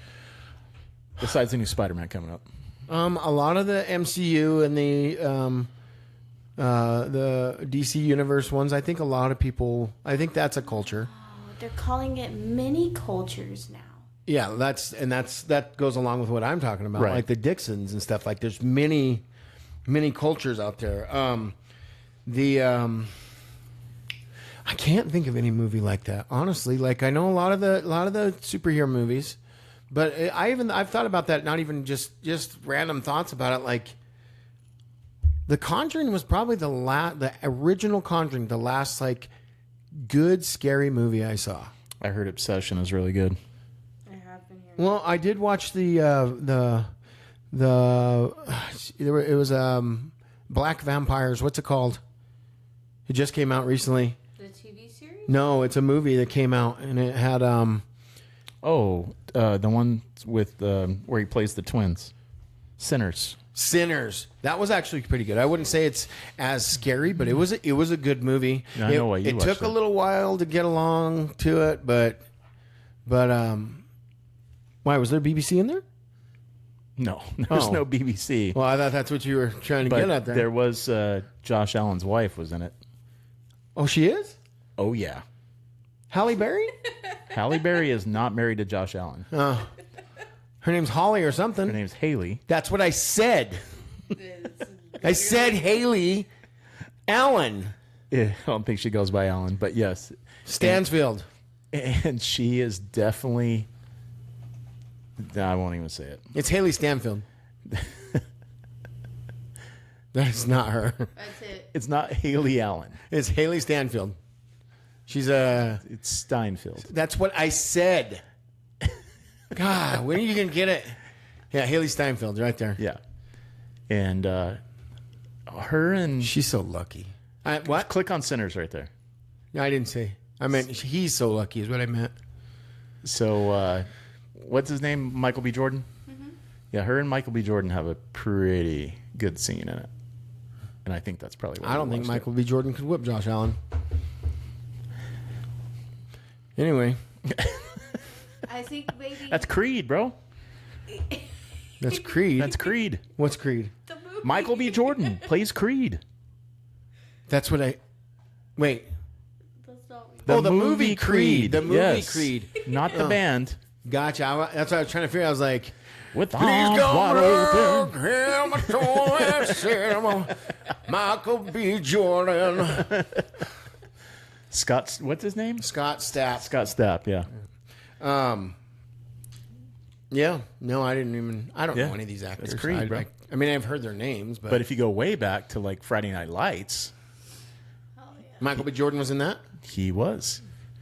He was in the series Friday Night Lights. And not, you say Michael B. Jordan, and that's, See? that's another one of them things where all the white women perk up. Excuse me. Oh, yeah. Who you said? He's a good looking dude. Yeah. Right there, yeah. Vance Howard. That's Yeah. his character name. Yeah. Well, they called him Fuck all these pretty people. they call him Vince Howard. They called him Yeah. Smash. Yeah. He was Smash. I'd smash. I mean, I'd smash him. That's what I said. Anyway. He's universally good looking, I guess. Yeah. Did you ever hear when Rogan was talking about Jason Momoa? He said, if I came home and found my wife, some dude with my wife, I would look at the dude and go, I get it. I get it. She's hot, you know. He goes, if I came home and found my wife with Jason Momoa, I would look at my wife and go, I get it. I get it. That's how I'd be with Tony Romo. Tony Romo, that statuesque of a man, greatest football player to ever play the game, greatest quarterback of all time, Tony Romo. Aren't Dak's stats better than Tony's? Don't you talk about him. Lord Romo, please forgive him, for he knows not what he says. You think Dak's a top 10 quarterback? Absolutely. You think he's a top 5 quarterback? No, here's what it Playoff wins aside. Now Playoff you started wins it. aside. Now we're gonna say it.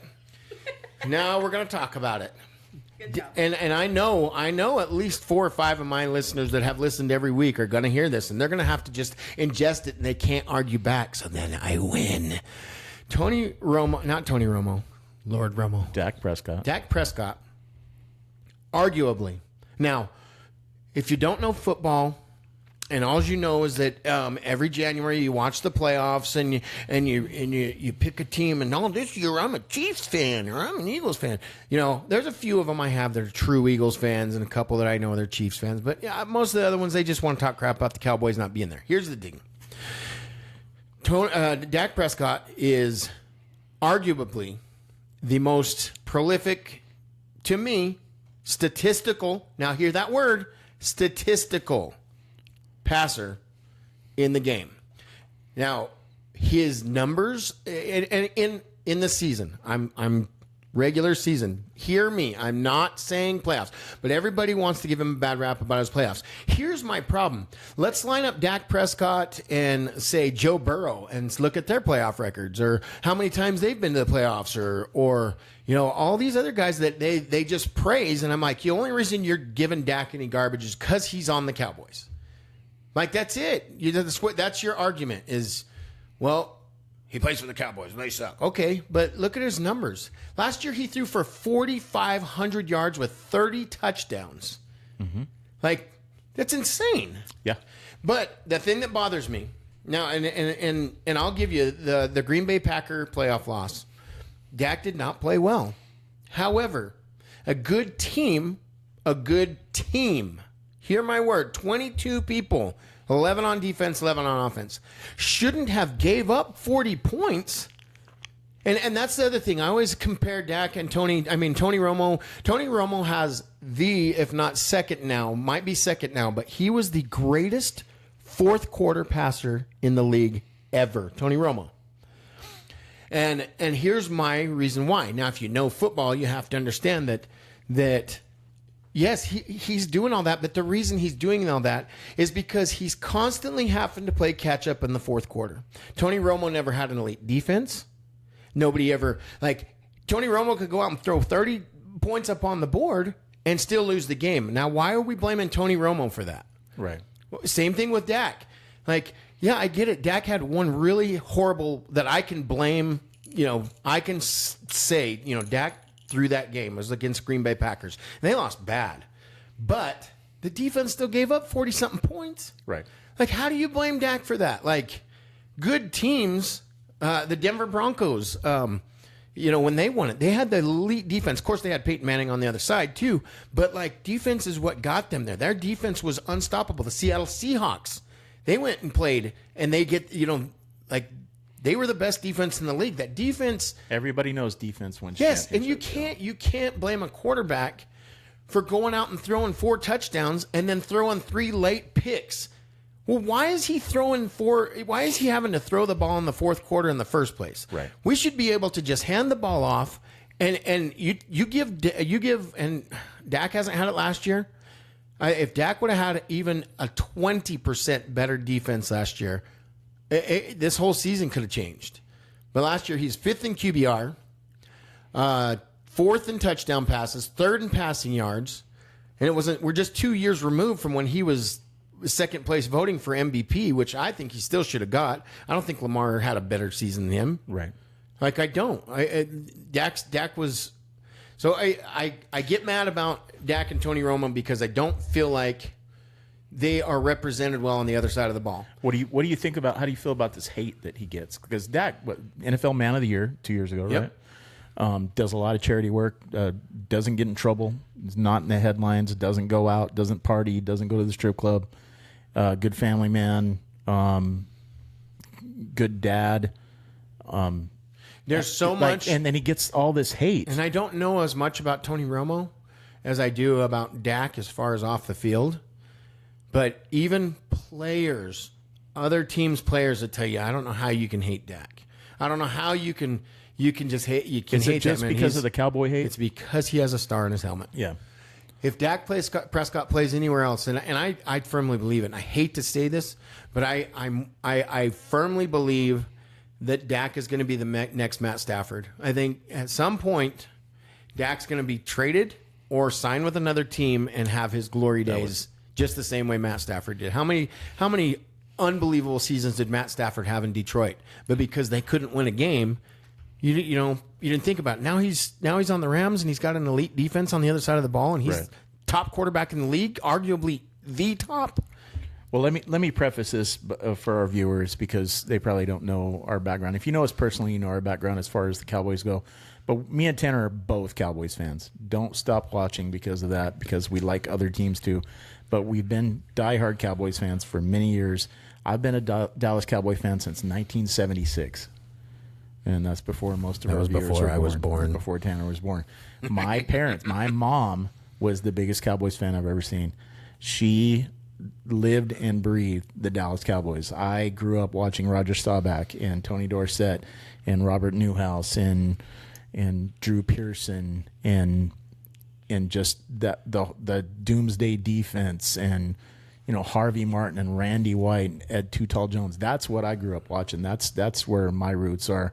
And then of course, we get into the 90s and they won Super Bowl in 77. They get into the 90s. They win 3 Super Bowls. And that team was, with Emmitt Smith and Troy Aikman and Michael Irvin. And that defense was amazing. Absolutely. Awesome. Russell Maryland. Who else was on that defense? Dat Nguyen. What's the linebacker's name? Ken Norton Jr. Ken Norton Jr. I got a story about Ken Norton Jr. We had the whole back end. We had Deion Sanders. We had, but again, every time you look back in history, I would be really shocked to find even playoff caliber, not even a Super Bowl winning team, a playoff caliber team that had a last 10 defense. Right. There's not. It doesn't happen, and that's my argument. Defense. All these, and I know better than to get, because on Facebook, or you get in the arguments with them and be like, present them with facts. Hey, what do you think would happen if Dak had a top 10 defense last year, so that they weren't scoring 30 points and then still losing the game? They don't see that. They're like, oh, Dak's a bum. Oh yeah. Mom, make me another Hot Pocket. I'm totally owning this Dak fan. Idiots. Well, let me tell you my Ken Norton story. So Ken Norton Jr. played for the Cowboys, Super Bowl winning Cowboys in the 90s. And then what team did he go to? Do you remember? He went to the San Francisco 49ers. He went to the 49ers. Ken Norton Jr.'s dad was Ken Norton Sr. Shut up. Do you know? You mean to tell me Ken Norton Jr.'s dad is Ken? Yes. Believe it or not. Mind blown. Do you know who Ken Norton Sr. is? He is a boxer. He was a professional boxer. He fought Muhammad Ali. He was a very successful boxer. Mm-hmm. Ken Norton Jr. His daughter was playing basketball at Eastern Arizona College. Here in our town. In our town. Okay. I had the opportunity for about 6 years to be an assistant coach for the women's basketball team, and I was their strength coach. I didn't go to the game. I went to the games to watch, but I didn't coach in the games. But they would throw the girls on a bus and bus them to my gym when I had my CrossFit gym. For 6 years, they did that. My buddy Ryan was the head coach, and he goes, hey, I want to get these girls strong. So they would come to my gym every day, and I would put them through the paces. Well, Ken Norton Jr.'s daughter was a basketball player. I think she was a forward. And I noticed her name, and I said, you're not Ken. And she looks kind of like, not like her dad, that's but unfortunate. She was a pretty girl, but she had her features were a lot lighter than her dad. But I said, is your dad Ken Norton Jr.? And she goes, yeah. And I said, and your grandpa's Ken Norton? She said, yeah.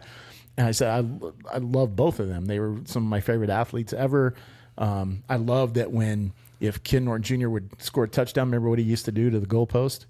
He would box it. He would act like he was boxing it, and give his dad a little shout out. But so anyway, I'm heading to Phoenix one weekend, and all the girls had my number just to ask me questions about exercises and stuff, because I'd give them stuff like when they couldn't make it to the gym. And so I get a text from her, and she's like, hey, are you at the gym? It's on a Saturday. I'm like, no, I'm in Phoenix. And she goes, oh, man, my dad's in town, and he wanted to come by and see the gym. Oh. And I almost turned the car around and went back to Safford. But it would have been really cool to meet Ken Norton Jr. and have him come to the gym and everything. And so that was kind of cool. I think he was coaching at Seattle for the Seahawks. He was like a linebacker coach for the Seahawks. And I think then he went on to become the D coordinator. And then he went to the Raiders, I believe. And I think he's back with Seattle now, if I'm not mistaken. But yeah, that's Norton Jr.? Yeah, Norton Jr. Mm-hmm. That's my Norton Jr. story. But back to what we were saying. Me and Tanner, deep roots with the Cowboys. I do have a question before you get on your topic, though. Okay. So me and my 14-year-old son have an ongoing argument. And everybody I talk to, I ask what their opinion is. We were going through the drive-thru at Jack in the Box the other day, and I asked the guy at Jack in the Box what is at the window, what his opinion was. LeBron or MJ? Okay. I've always been MJ. I've always. Until I started watching basketball. I think that... Are you a LeBron guy? I'm not, but I'm not an MJ guy. So I started watching basketball and really getting into basketball. And I think that in the shorter period of time, I think MJ is, there's nothing like, he's just all around. A lot of people don't realize that Michael Jordan won a lot of defensive MVP awards. He's known for his huge dunks, and he was an all around just badass basketball player. He wasn't just known for his shooting. Well, no, he was, but he was a huge defender, really good. He was a complete player. And I think that the one thing that, so if you just compared year for year, I think MJ's better.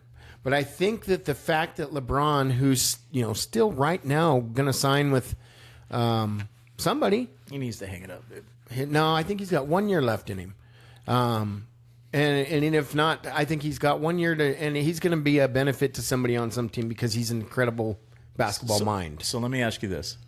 If MJ played 20 years, how many championships would he have? Yeah, no, that's what I'm saying. I think, I think the reason LeBron is what he is because he's, he's got he's 20 plus years. He's just like Brady is, was. Brady played for, how many years did Brady play for? 23? Mm-hmm. And I mean, yes, he's in it. And LeBron's you don't see it so much now, but when I started getting into basketball a whole lot recently, I started watching a lot of LeBron stuff, and LeBron's a bad mother, dude. Nobody is arguing that. He's an amazing basketball player. He's way better than I had realized. And I was young when Michael Jordan was playing. I watched a lot of basketball then between Larry Bird, Magic Johnson, all those guys. That's my era. So I started watching Michael Jordan and stuff. So I didn't really have a whole lot of basketball knowledge other than what I'd seen. Now that I'm really into it and I'm an adult and I can actually, I understand stats and things like that. I don't think I could pick. I think they're both the best at what in their era. I don't think that. Okay. I think Wemby's going to be that for this era. I think Wemby is going to turn into what these two were. So let me ask you this, and this is another part of the argument my 14-year-old throws at me. So Michael Jordan played with plumbers. Yeah. No, it's true. I've seen that too. I think the players back then were tougher and better than they are now. Maybe not evolved like skill wise, but there was some tough players. Back Oh yeah, then, man. go watch Bill Laimbeer highlights from the defense from the Detroit Well, that's Pistons. way back. No, but that's the style. Like they were rough. They didn't. There was no And flopping, and they didn't there get to was take 5 steps to the That's bucket the one either. thing I do not like about LeBron, and I understand why he does it, but some of these flops, like it's just, I think it tarnishes the good player that he is.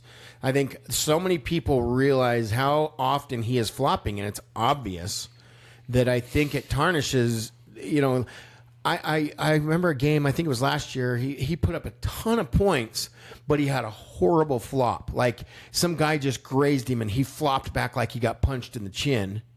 That's all anybody talked about was LeBron's flop. And I'm like, yeah, but he's had such a good game that game, but that tarnishes what his legacy is. I mean, you get on Twitter or anybody that, you know, tons of people call him LaFlop or, you know, like that sucks.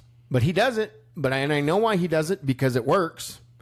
And I mean, when you're used to something, you're going to be given it, take it. People do. That's human nature. They do that. Yeah, I still don't like it. I would rather watch Michael Jordan than watch LeBron play basketball. Yeah. I'd like to watch them both. I really would. So you're taking the center. I'm taking the center on this one because I don't know enough about it.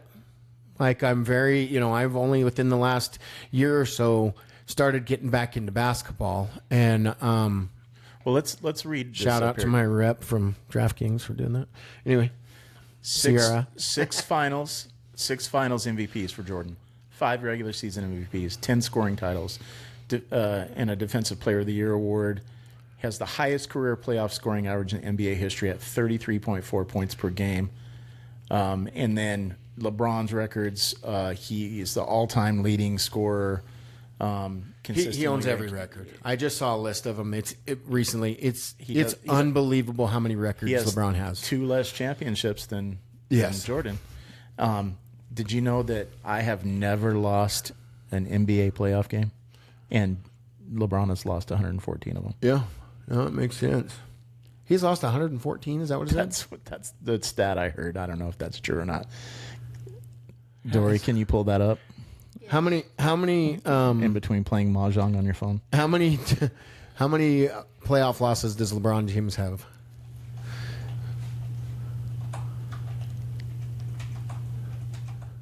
Right there. And the answer is, he's got 114 losses. Look up how many losses. Same thing, but Michael Jordan. Eric Walker. No, we know that. Put Michael Jordan. 0. Though. Michael, right there, first one. Lost 60 individual playoffs games. He's lost. Oh no, he's only played in 60. He's played in 60. Has 6 rings. And he's got a 30-7. Yeah, he lost 7 playoff games. Yeah. I think Michael Jordan could play in today's game, but I don't think LeBron could play in their game. I don't think Well, 'cause LeBron you can't would take last. 5 steps to the bucket. Yeah, back then. I don't think LeBron lasts in 80s and 90s basketball, but I think Michael Jordan plays in this just as good as anybody. A peak Michael Jordan, not 65-year-old Michael Yeah. Jordan. Okay, Tanner, what is your topic? Oh, is it finally my turn? Yeah, it's finally your turn. Hour and a half in. Hour 45 in. All right, so mine is the Mandela Effect. Oh, I like that one. Okay, so the Mandela Effect. I wrote out some. So the Mandela Effect is a phenomenon where a large group of people share a false memory or an event or detail. To elaborate on that, where they got the name Mandela Effect is Nelson Mandela was a prominent anti-apartheid revolutionary and political leader who spent 27 years in prison. He was not released until 1990, and he passed away in 2013. The confusion is that thousands upon thousands upon thousands of people remember him dying in the 80s in prison. So, like, people will, they've gone to, great lengths to say, no, we remember him dying in prison in the 80s. Right.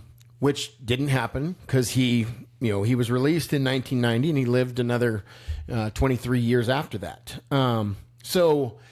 I can't, let me find the lady's name. There was a lady that coined the phrase, the Mandela Effect. Let me find her name here real quick. Fiona Broom. Fiona Broom. She coined the term after noticing many people shared her false memory of Nelson Mandela's death. Now, it's since then, it's been widely believed that there's the biggest ones are one, the Monopoly Man. Yeah, he doesn't have. I remember him having a monocle. I do too. No, but He doesn't have a monocle. he does not have a monocle, and nobody's and there's and Monopoly even says no, we've never had a monocle. But the peanut guy has a monocle, right? The peanut guy has a monocle. Okay. The Monopoly Man, the Bernstein Bears. It's Berenstein Yes. Bears. So I thought it was Bernstein too. yes, so but that's part of the Mandela effect with this one. A lot of people remember the book being spelled Brenstein, but it's actually Stain. Berenstain. And people unequivocally believe that that's false. I think it's. I remember it. Here's one that threw me for a loop. Star Wars. Yeah. Darth Vader never says in that movie, Luke, I am your father. The actual line is, no, I am your father. I remembered it being Luke, and I can remember even as a kid, like just playing around after Star Wars came out, and like with your friends and stuff, being Luke, I'm your father. But Do you remember the movie Tommy Boy? Yeah. So there's a line in Tommy Boy when he says it through the fan. You remember that? Yeah. And he says, Luke, I am your father. So that one's a big one. The cornucopia. This is the one that really, really, really bothers me because I'll die on this hill. That the Fruit of the Loom logo had a cornucopia with the fruit coming out of it. It did not. I remember it as Says it having, right? Okay. yeah. I remember the cornucopia. And the reason I feel like I remember it is because I didn't know what it was called. And I remember my mom telling me what a cornucopia was. And I remember seeing the cornucopia go to images right there. I remember it. See, I remember that. Yeah. I literally did a coloring page with Yeah. the cornucopia. But Fruit of the Loom says it never, ever happened. There's another one right there. Cheez-It or Cheez-Its? It's Cheese It. I've always thought it was Cheez-It, which is the correct way, which they say it is. Fruit Loops. Yeah, Fruit Loops is the one that got me too. Yeah. I thought it had two O's. Fruit Loop does have two It does have O's. two O's. Okay, it's the other way then. Yeah. It's FROOT. And then Looney Tunes. Looney Tunes. I don't remember it ever being TUNES. Me neither. I've always known it as Looney Tunes. I thought it was tunes, like the cartoons, but No. And then Jif. yeah, Jif.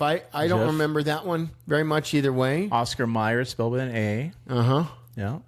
But it just Pikachu's tail Yeah, Pikachu's tails never doesn't had have a black. black it doesn't. end. No, it's completely yellow. This one I saw much more recently, and I'm like, what, dude? No, the way it's. I thought Pikachu's always. I always thought he had a black tail too. Yeah. What's the monkey one? The Curious George one. Oh, he doesn't. Oh, right over there. He also doesn't have. That he doesn't have a tail. Yeah. Yeah. Never had a tail. Yeah, I am. It's weird. I like the Mandela effect is always, and there's a video. Is this proof we're living in a simulation? This is proof we're living in a simulation right here. But here's the thing.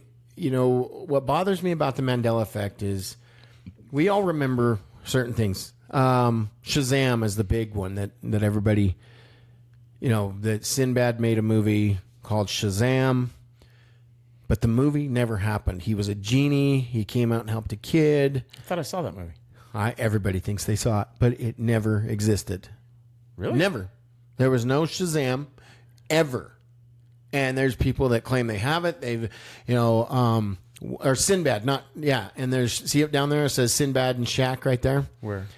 Yeah, because Shaq made a movie where he was But Sinbad was genie, in right? the 80s. They said Sinbad made a movie called Shazam. And it gets in there, or Kazam. Kazam, that's what it is. Kazam. Yeah, and it never happened. But people remember it. I remember it. I thought I saw it. But it's just what Mandela Effect leads me into is the power of suggestion. How you can, I'm sure you've dealt with it in interrogations and Right. like, What's the Coca-Cola one? I didn't know there was a Coca-Cola one. I think it's the way, like. Oh, the hyphen. Yeah, like the way. Everybody thinks there's a hyphen. There's no hyphen. I don't remember it being a big hyphen. I remember a little hyphen. And then Depends. Depends made the Mandela You Effect. would know that one. Depends. What? Those are both exactly the same logos, aren't they? Guess the correct logo. They're the same. Wait, Yeah. go back. Yeah, there's nothing different on I those two. guess they're saying it's this. Oh yeah, I don't remember the little one and the bigger one, but I do remember the little one. But the Do you know they used to put cocaine in Coca-Cola? yes, that's where Coca-Cola got its. How people kept wanting it. That's right. What else were you guys talking about right now? The Flintstones? No, the Shazam and Kazam. What's the Flintstones one? How it's spelled? The Flintstones. Flintstones. Oh, there's only one T. The correct way is there's two T's. I don't ever remember seeing two I don't T's. either. There's only ever one. Swear. I've never seen two Flint. So what we're looking at here is it says Flint with a big T, small s, then another big T, ONES. But that's the correct way. But I always thought it was Flintstones, Flintstones. Huh. But I didn't know that one was a thing either. Yeah. But they can make us. I mean, I don't know what the proof would. I mean, why? What? Again, this is kind of the flat Earth thing. Like, I mean, it's just like, are they just purposely scrambling our minds? Like, what would make you?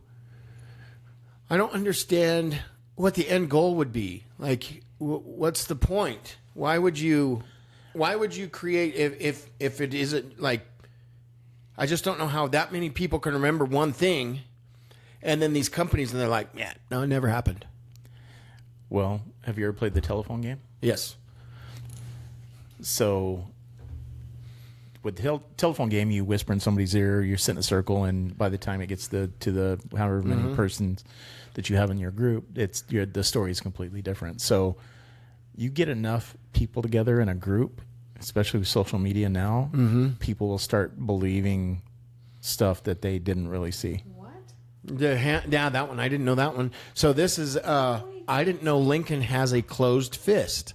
So for many people, the first thought that comes to mind when you mention the Lincoln Memorial statue is the 16th president of the United States sitting down with both palms resting open on both sides of the chair. But that is incorrect. He actually has one closed fist. I don't think, but the only thing is I don't think I've ever paid attention to that enough. Huh. But I mean, if I think back, I always think that he's just got his hands resting on that. Shaggy's Adam's I remember Shaggy having an Adam's apple. Does he not? He apparently has never had an Adam's apple. Oh, wow. No. Yeah. Shaggy? I swore he had an Adam's apple. Well, now what they're saying is when he was eating food. I mean, yeah, they would animate the food going like down his throat. I watched Scooby-Doo from the age of when I could walk. Shaggy has an Adam's apple. I thought he did. I guess not. There's another one. Mickey Mouse's suspenders. How does Mickey Mouse hold up his pants? Answer: not with suspenders. Even if you could swear to remember him wearing them. Dude, have you seen some of the old cartoons? A little sketchy. We Pull talked about that last week. Pull up that That's, Mickey Mouse. Like, it's the old Mickey Mouse, but it's I think like... we'll avoid that one. No, I want to look at that one. Mickey Mouse With the a black face? With a boner. Oh, yeah. Yeah, that's actually right. Yeah. What? Yeah. What are you guys talking Yeah. Yeah, No. put Mickey Mouse with a boner. Yeah, I wonder what we're going to get in our images. Is your filter Yeah, off? no, it's not. We're gonna get some sketchy stuff here. Look, it didn't even want me to look it up. What the hell? It wouldn't even let me look it up. Wow. No, yeah, there it is. Okay, so go to images. There. Okay, so some of those are... Oh, yes. It's that one right there, the second one. This one? Yeah. Yeah. Look at. He is just... See the cheese? He's putting holes in the cheese with his wiener. I forgot about that one. Yeah. That's an actual... You guys got to go look that And up. look at Minnie. She's just having the time of her life. Yeah. That bird is loving his life, too. Yeah. No, Mickey is... Look at that guy's face. Look at that guy's face. Yeah, Mickey's at full attention, putting holes in the Swiss cheese Wow. with his appendage. That is a cartoon that was... I mean, I don't know when that came out, but it was a real thing. That's impressive. Yeah. I haven't been able to do that in years. I'm going to try that. Go try it. Tell us how it goes. Yeah, go back to that one set when you're done. The Mandela Effect? Yeah, the Mandela one. The 57 examples. What does this say? Fly, my pretties, fly. When the wicked witch sends her flying monkeys after Dorothy and the Wizard of Oz, many remember her shouting, "Fly, my pretties, fly!" She does. and cackling. But in the movie, she actually shouts, "Fly, fly, fly!" No, she doesn't. I thought she said "my pretties" too. Oh, Captain Crunch, too. Yeah, that one. Yeah, I've seen this one before. Is it Captain or versus It's Cap'n? It's Cap'n. I think it's Cap'n. Yeah. It's Captain. I just think people think it says Captain because... Yeah, I don't think I ever remember it saying Captain. As a kid, well, Mom, what does Captain mean? Yeah, no, You know? Cap'n. I don't remember Captain. Snoopy's tail. What color is Snoopy's tail? Some will tell you it's black, but in reality, it's white with a black spot on it. Yeah, I don't remember. That one's kind of... Eric doesn't like Snoopy. I don't like Snoopy. It freaks me out. Tony the Tiger's nose. Many remember him having a blue nose, not black. Many other people remember famous Frosted Flakes mascot with a black nose, probably because of the color of his stripes. I never even... Yeah, I don't think I've ever thought about that. Sinbad never... Yeah, paid here's the me. movie right here. Yeah. The one that is perhaps the most bizarre of all. Several people can attest that they distinctly remember seeing a comedian in a movie called Shazam. Many argue they're confusing this memory with the movie Kazam starring Shaquille O'Neal as a genie. I remembered Sinbad. I don't remember Shaq because it would have been from my childhood and Shaq wasn't really around, early. And this one bothers me too. So Britney Spears did a video. I can't remember what the video is. Does it say what the video is? Toxic, I think. But anyway. No, it's Oops, I Did It Again. Yeah, so she did that. No, it's not. It's not? No. And then maybe it is. I don't know. But anyway, this one really is crazy because so many people believed that she had on a headset with a small microphone that the costumes that you could go out and buy this costume at Halloween all included the headset with the small microphone. Look at how... But if you go look at her video... I remember that. Yeah, but you go look at her video, she is not wearing that microphone. Look at a young Britney Spears, man. Have you seen her lately? Unfortunately. Do you follow her on Instagram? Well, that's a whole nother conspiracy, but... Dude. I don't think it's her. The comments were gold, right? Yeah, but I don't think it's her. But they turned off the comments now. I just used to go to read the comments. So they've gotten to the point where filtering on your face is so good. And there's one guy that was pointing out in a lot of her videos that where like when she does certain dance moves and covers her face, you can see different eyes and stuff. But why would they put that face? Why didn't they just put like a better face on it then? Because it's because it's not her. Period. They can't show her as a young Britney anymore. They got to show her a little aged. I think it's her. I think she's just crazy on drugs.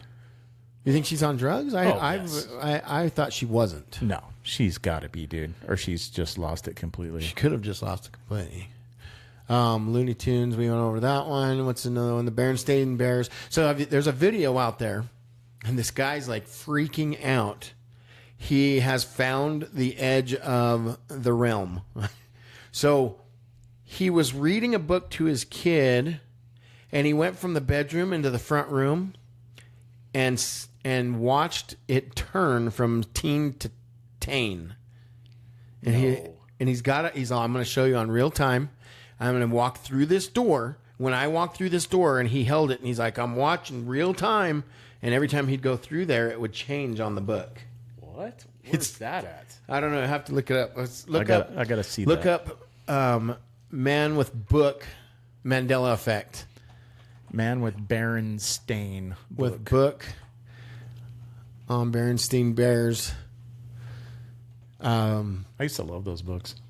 Video. Yeah, let's see what comes up with that. So go to videos up top. You know, right there. So that's it. No, wait. No. Where is it? Wait, up there. Was that it? It says, nope. Gosh dang. Type Mandela Effect after video up there. Yeah, I bet you it'll come up. Let's see. No. Okay, maybe it's that one. Here's the proof. This one? So anybody that knows about the Mandela Effect or has any interest whatsoever in that, you're going to want to watch this video.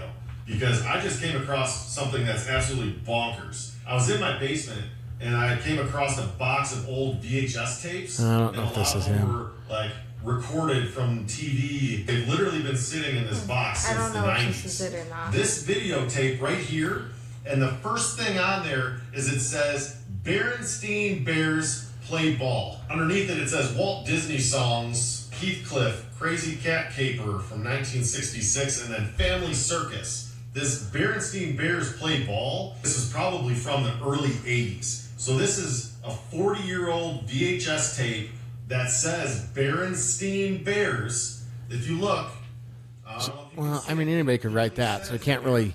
Yeah, like that's. He could have just written that right now. Keep going. I think he's going to put the tape in. Berenstain, S-T-E-I-N, not stain. I'm going to put this in right now so that you all can see whatever this is. I'm like nervous but excited at the same time. So Okay, shut up and put it in. let's go put this thing in. Thanks, pal. Okay, this was before the 50-second dopamine thing, okay? Yeah, let's see.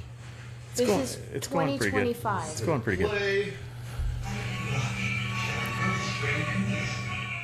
So we're watching the video. He's put it in, and we're hoping he puts the name up on the screen. But it's a Disney video from the '80s. So let's see what it says on here. Mama Bear is in her nightie all the time. Yeah, thanks, pal. There it is. There's the title sequence. Hold on. Let me rewind it. Okay, he's gonna pull up the title, and the title says. Here we go. Berenstain.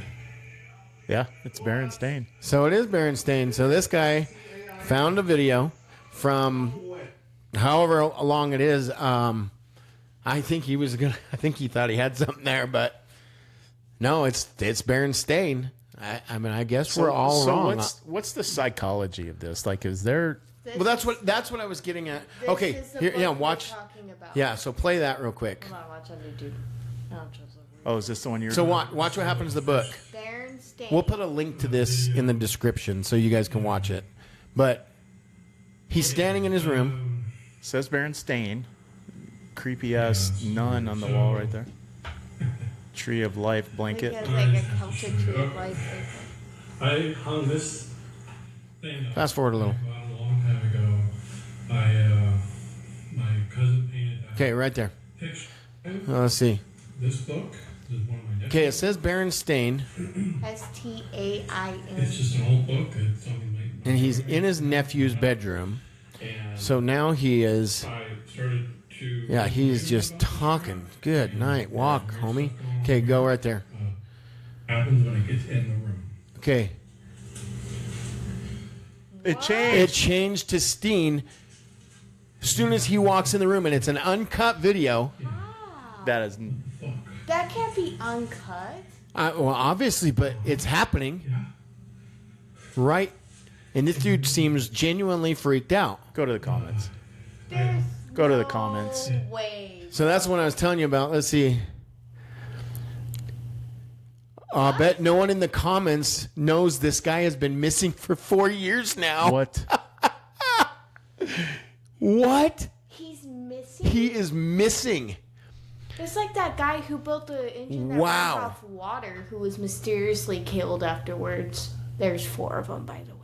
Yeah, he had some pretty creepy stuff on the wall too. Yeah, well, hey, copy that link, and then we'll email it to so we send can me link that it into our video this week. That's crazy. To And say- it changed on the bottom too. Watch. Yeah. What? Press play. It changes on the bottom also. Look. Oh, it sure did.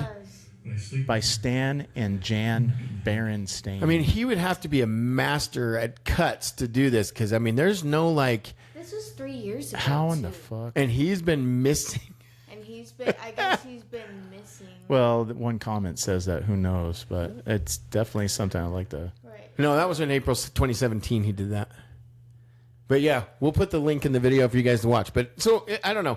This is the video that got me thinking about the Mandela Effect and Wow. and deja vu and things like that. So I think I have figured out like a lot of these. Well, I don't. As far as deja vu goes, which was what I was going to lead into.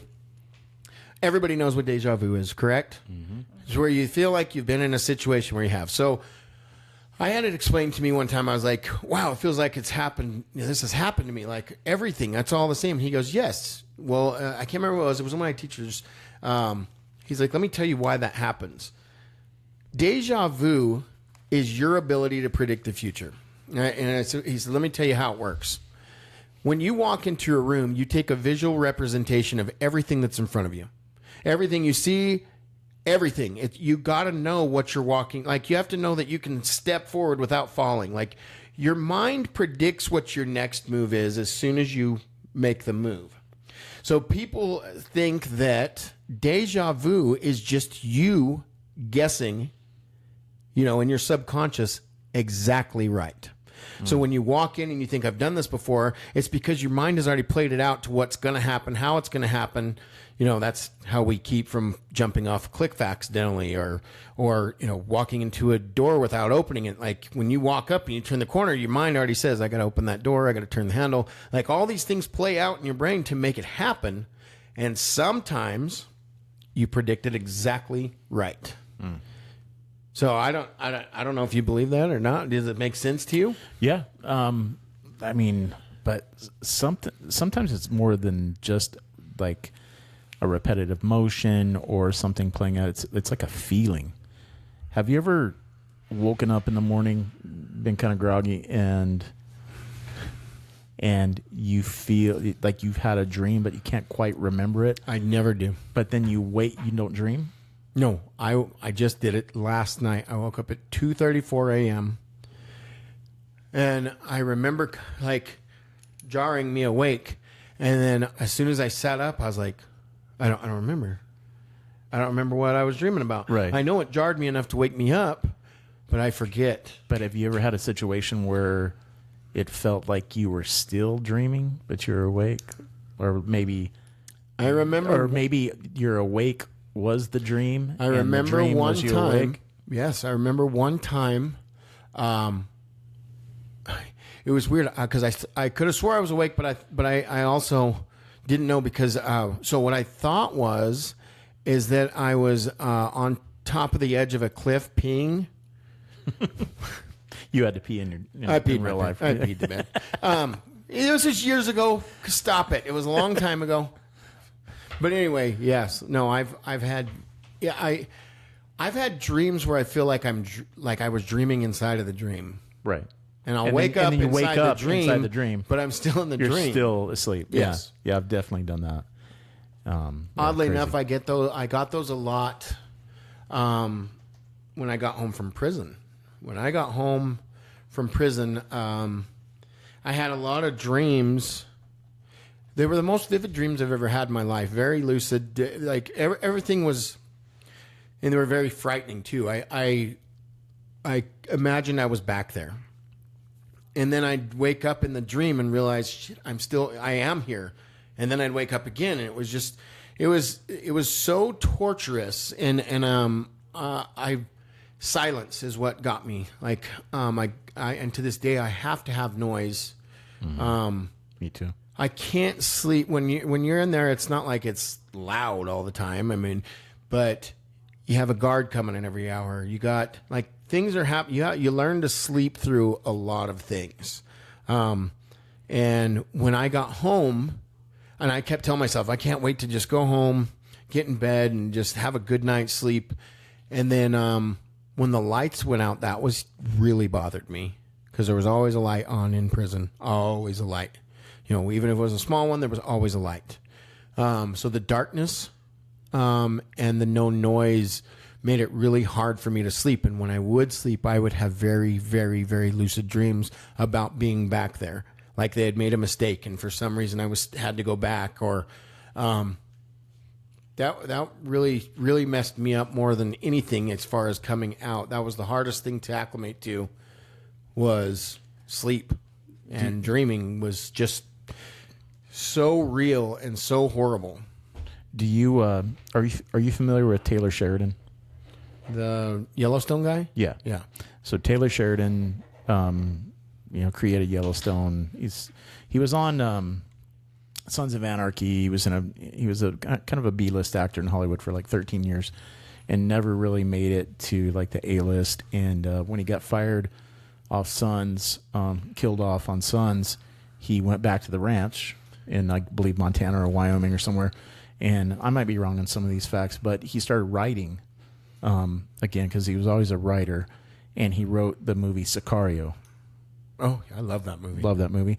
He wrote Hell or High Water. He wrote Wind River.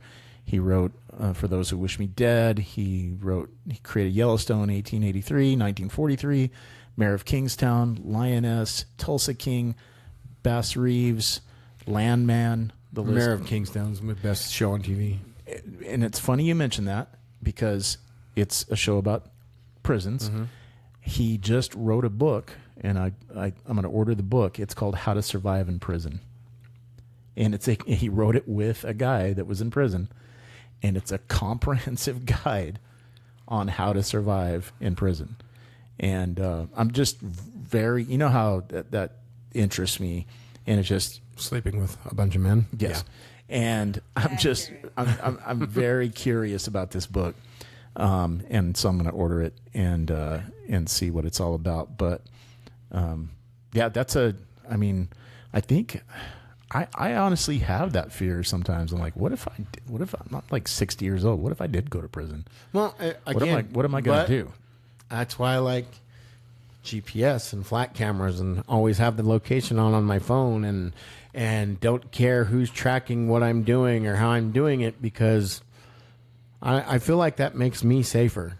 Now, if I was a criminal still, I wouldn't. Well, I don't feel like I'm going to go to prison. Yeah, I'm not doing anything. The only way you're going to go to prison if you get accidentally or you get put in a situation that, you didn't do, or what if I hit a guy or something that's messing with my kid or something, and the guy hits his head and dies, like probably going to prison. Yeah, it's messed up, but yeah. So it's just I don't know. I'm gonna get that book and see what it's all about. It looks pretty interesting, but I just can't imagine. I talk to you about it and I joke around with you about it, but I just can't imagine the feeling of not being able, because I'm so ADHD. I have to be moving all the time. I have to have a bunch of different things going on all the time, that I don't know how I would like mentally survive. You'd have to, but I know that like that place, you can't believe the innovation and the inventors that and I mean, you have nothing. I remember, and it wasn't even illegal to smoke at that point. You could have cigarettes, but we couldn't find a damn lighter. And this is while we were still able to have lighters. And I remember, I don't know how, and it was just this kid in the dorm. He's like, "Oh, I got you." And I'm like, "Okay, well, what are we doing?" And he takes 2 pieces of pencil lead. He puts them in the socket of like a wall socket, wrapped toilet paper around it, and I can't remember what he did, but he created a short circuit that caught the paper on fire and was able to light a cigarette. Holy shit! It's unbelievable. Yeah, what? One of my things. I think Nick and my brother Santiago. I think they'll be the first ones to tell you that the greatest thing that came out of prison is prison tamales. Dory, have you ever heard of making tamales in there? It is the absolute. Yes. Yeah, I bet she has. Everybody makes tamales in there. I've never heard of it. So I've worked in prison. let me tell you, when we'd have like get-togethers or whatever, and what we did, and I'm telling you, it's absolutely delicious. So we could get canned meat. We could get what else was there? There was canned meat. I think you get sardines. You could get tuna. You could get squeezed cheese and Doritos. No offense. She's not paying attention. Jeez. I'm 100% paying attention. I'm just So not. what we would do is we would get somebody to steal a garbage bag, one of the big black garbage bags from the kitchen, and we'd take that, cut it open to where we'd lay it flat, and we'd take somebody's mattress off their bunk, and it's just a big metal thing. And then we would take 4 or 5 bags of chips, Doritos, or whatever we had, smash them into just absolute nothing, just down to dust. And then we would take those, put water in it, in a bag, smash them all together to make a paste. And then we'd lay it out flat on the garbage bag. And God, we were awful. I mean, it's just, I can't believe we made it. But we made it afterwards anyway.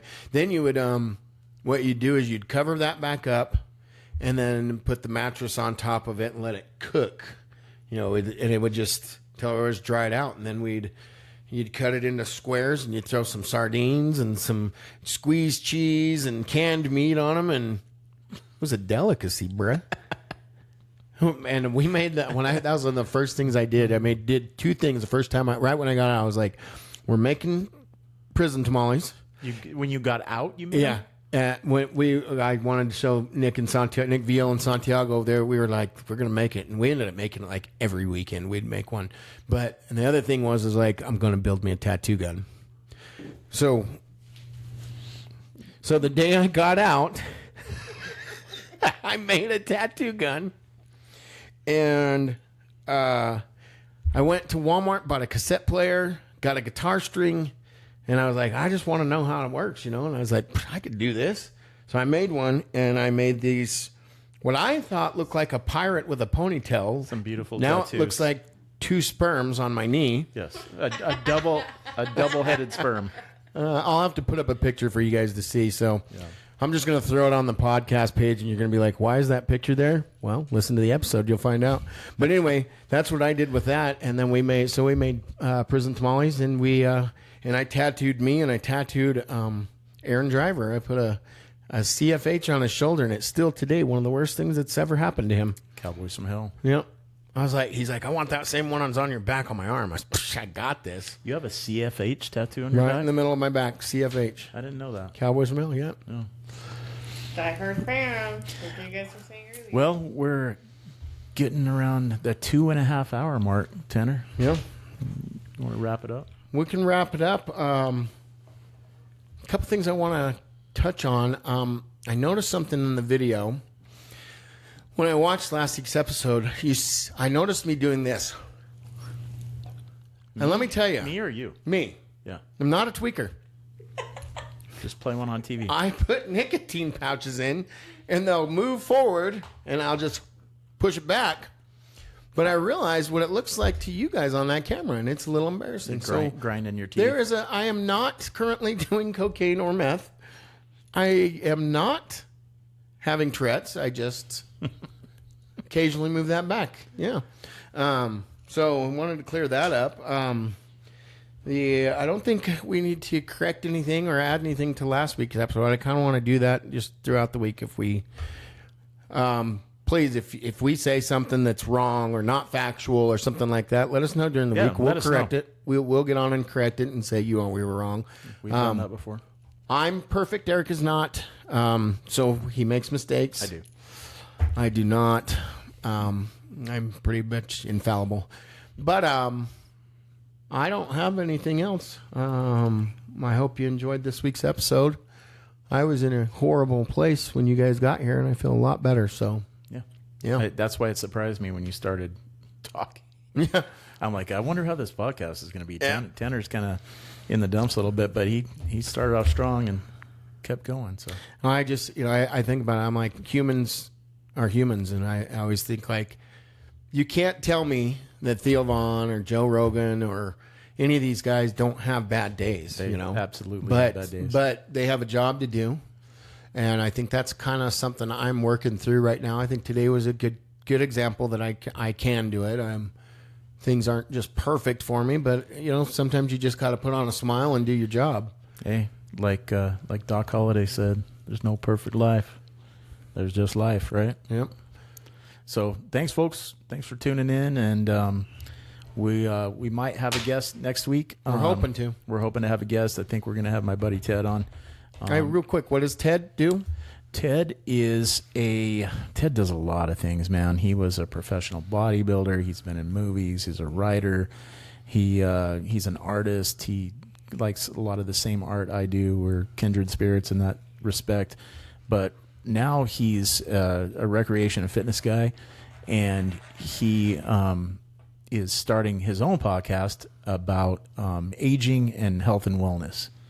And so I'm super interested in that and how I can kind of prolong the aging process a little bit and try to stay healthy and eat the right way and exercise and take care of myself so I can be around for the people that I love and my kids and my grandkids and my wife and everything else. So I think he'll have he's super smart.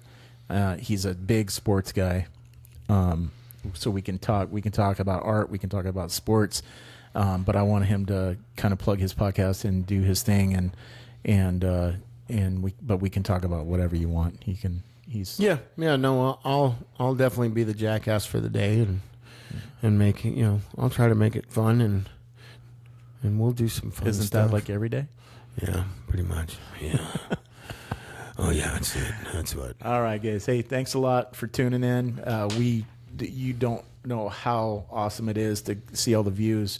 We're coming up on 700. Yeah, I think we're around 700 views, which I know in the podcast world that's not a whole lot, but to us that's everything.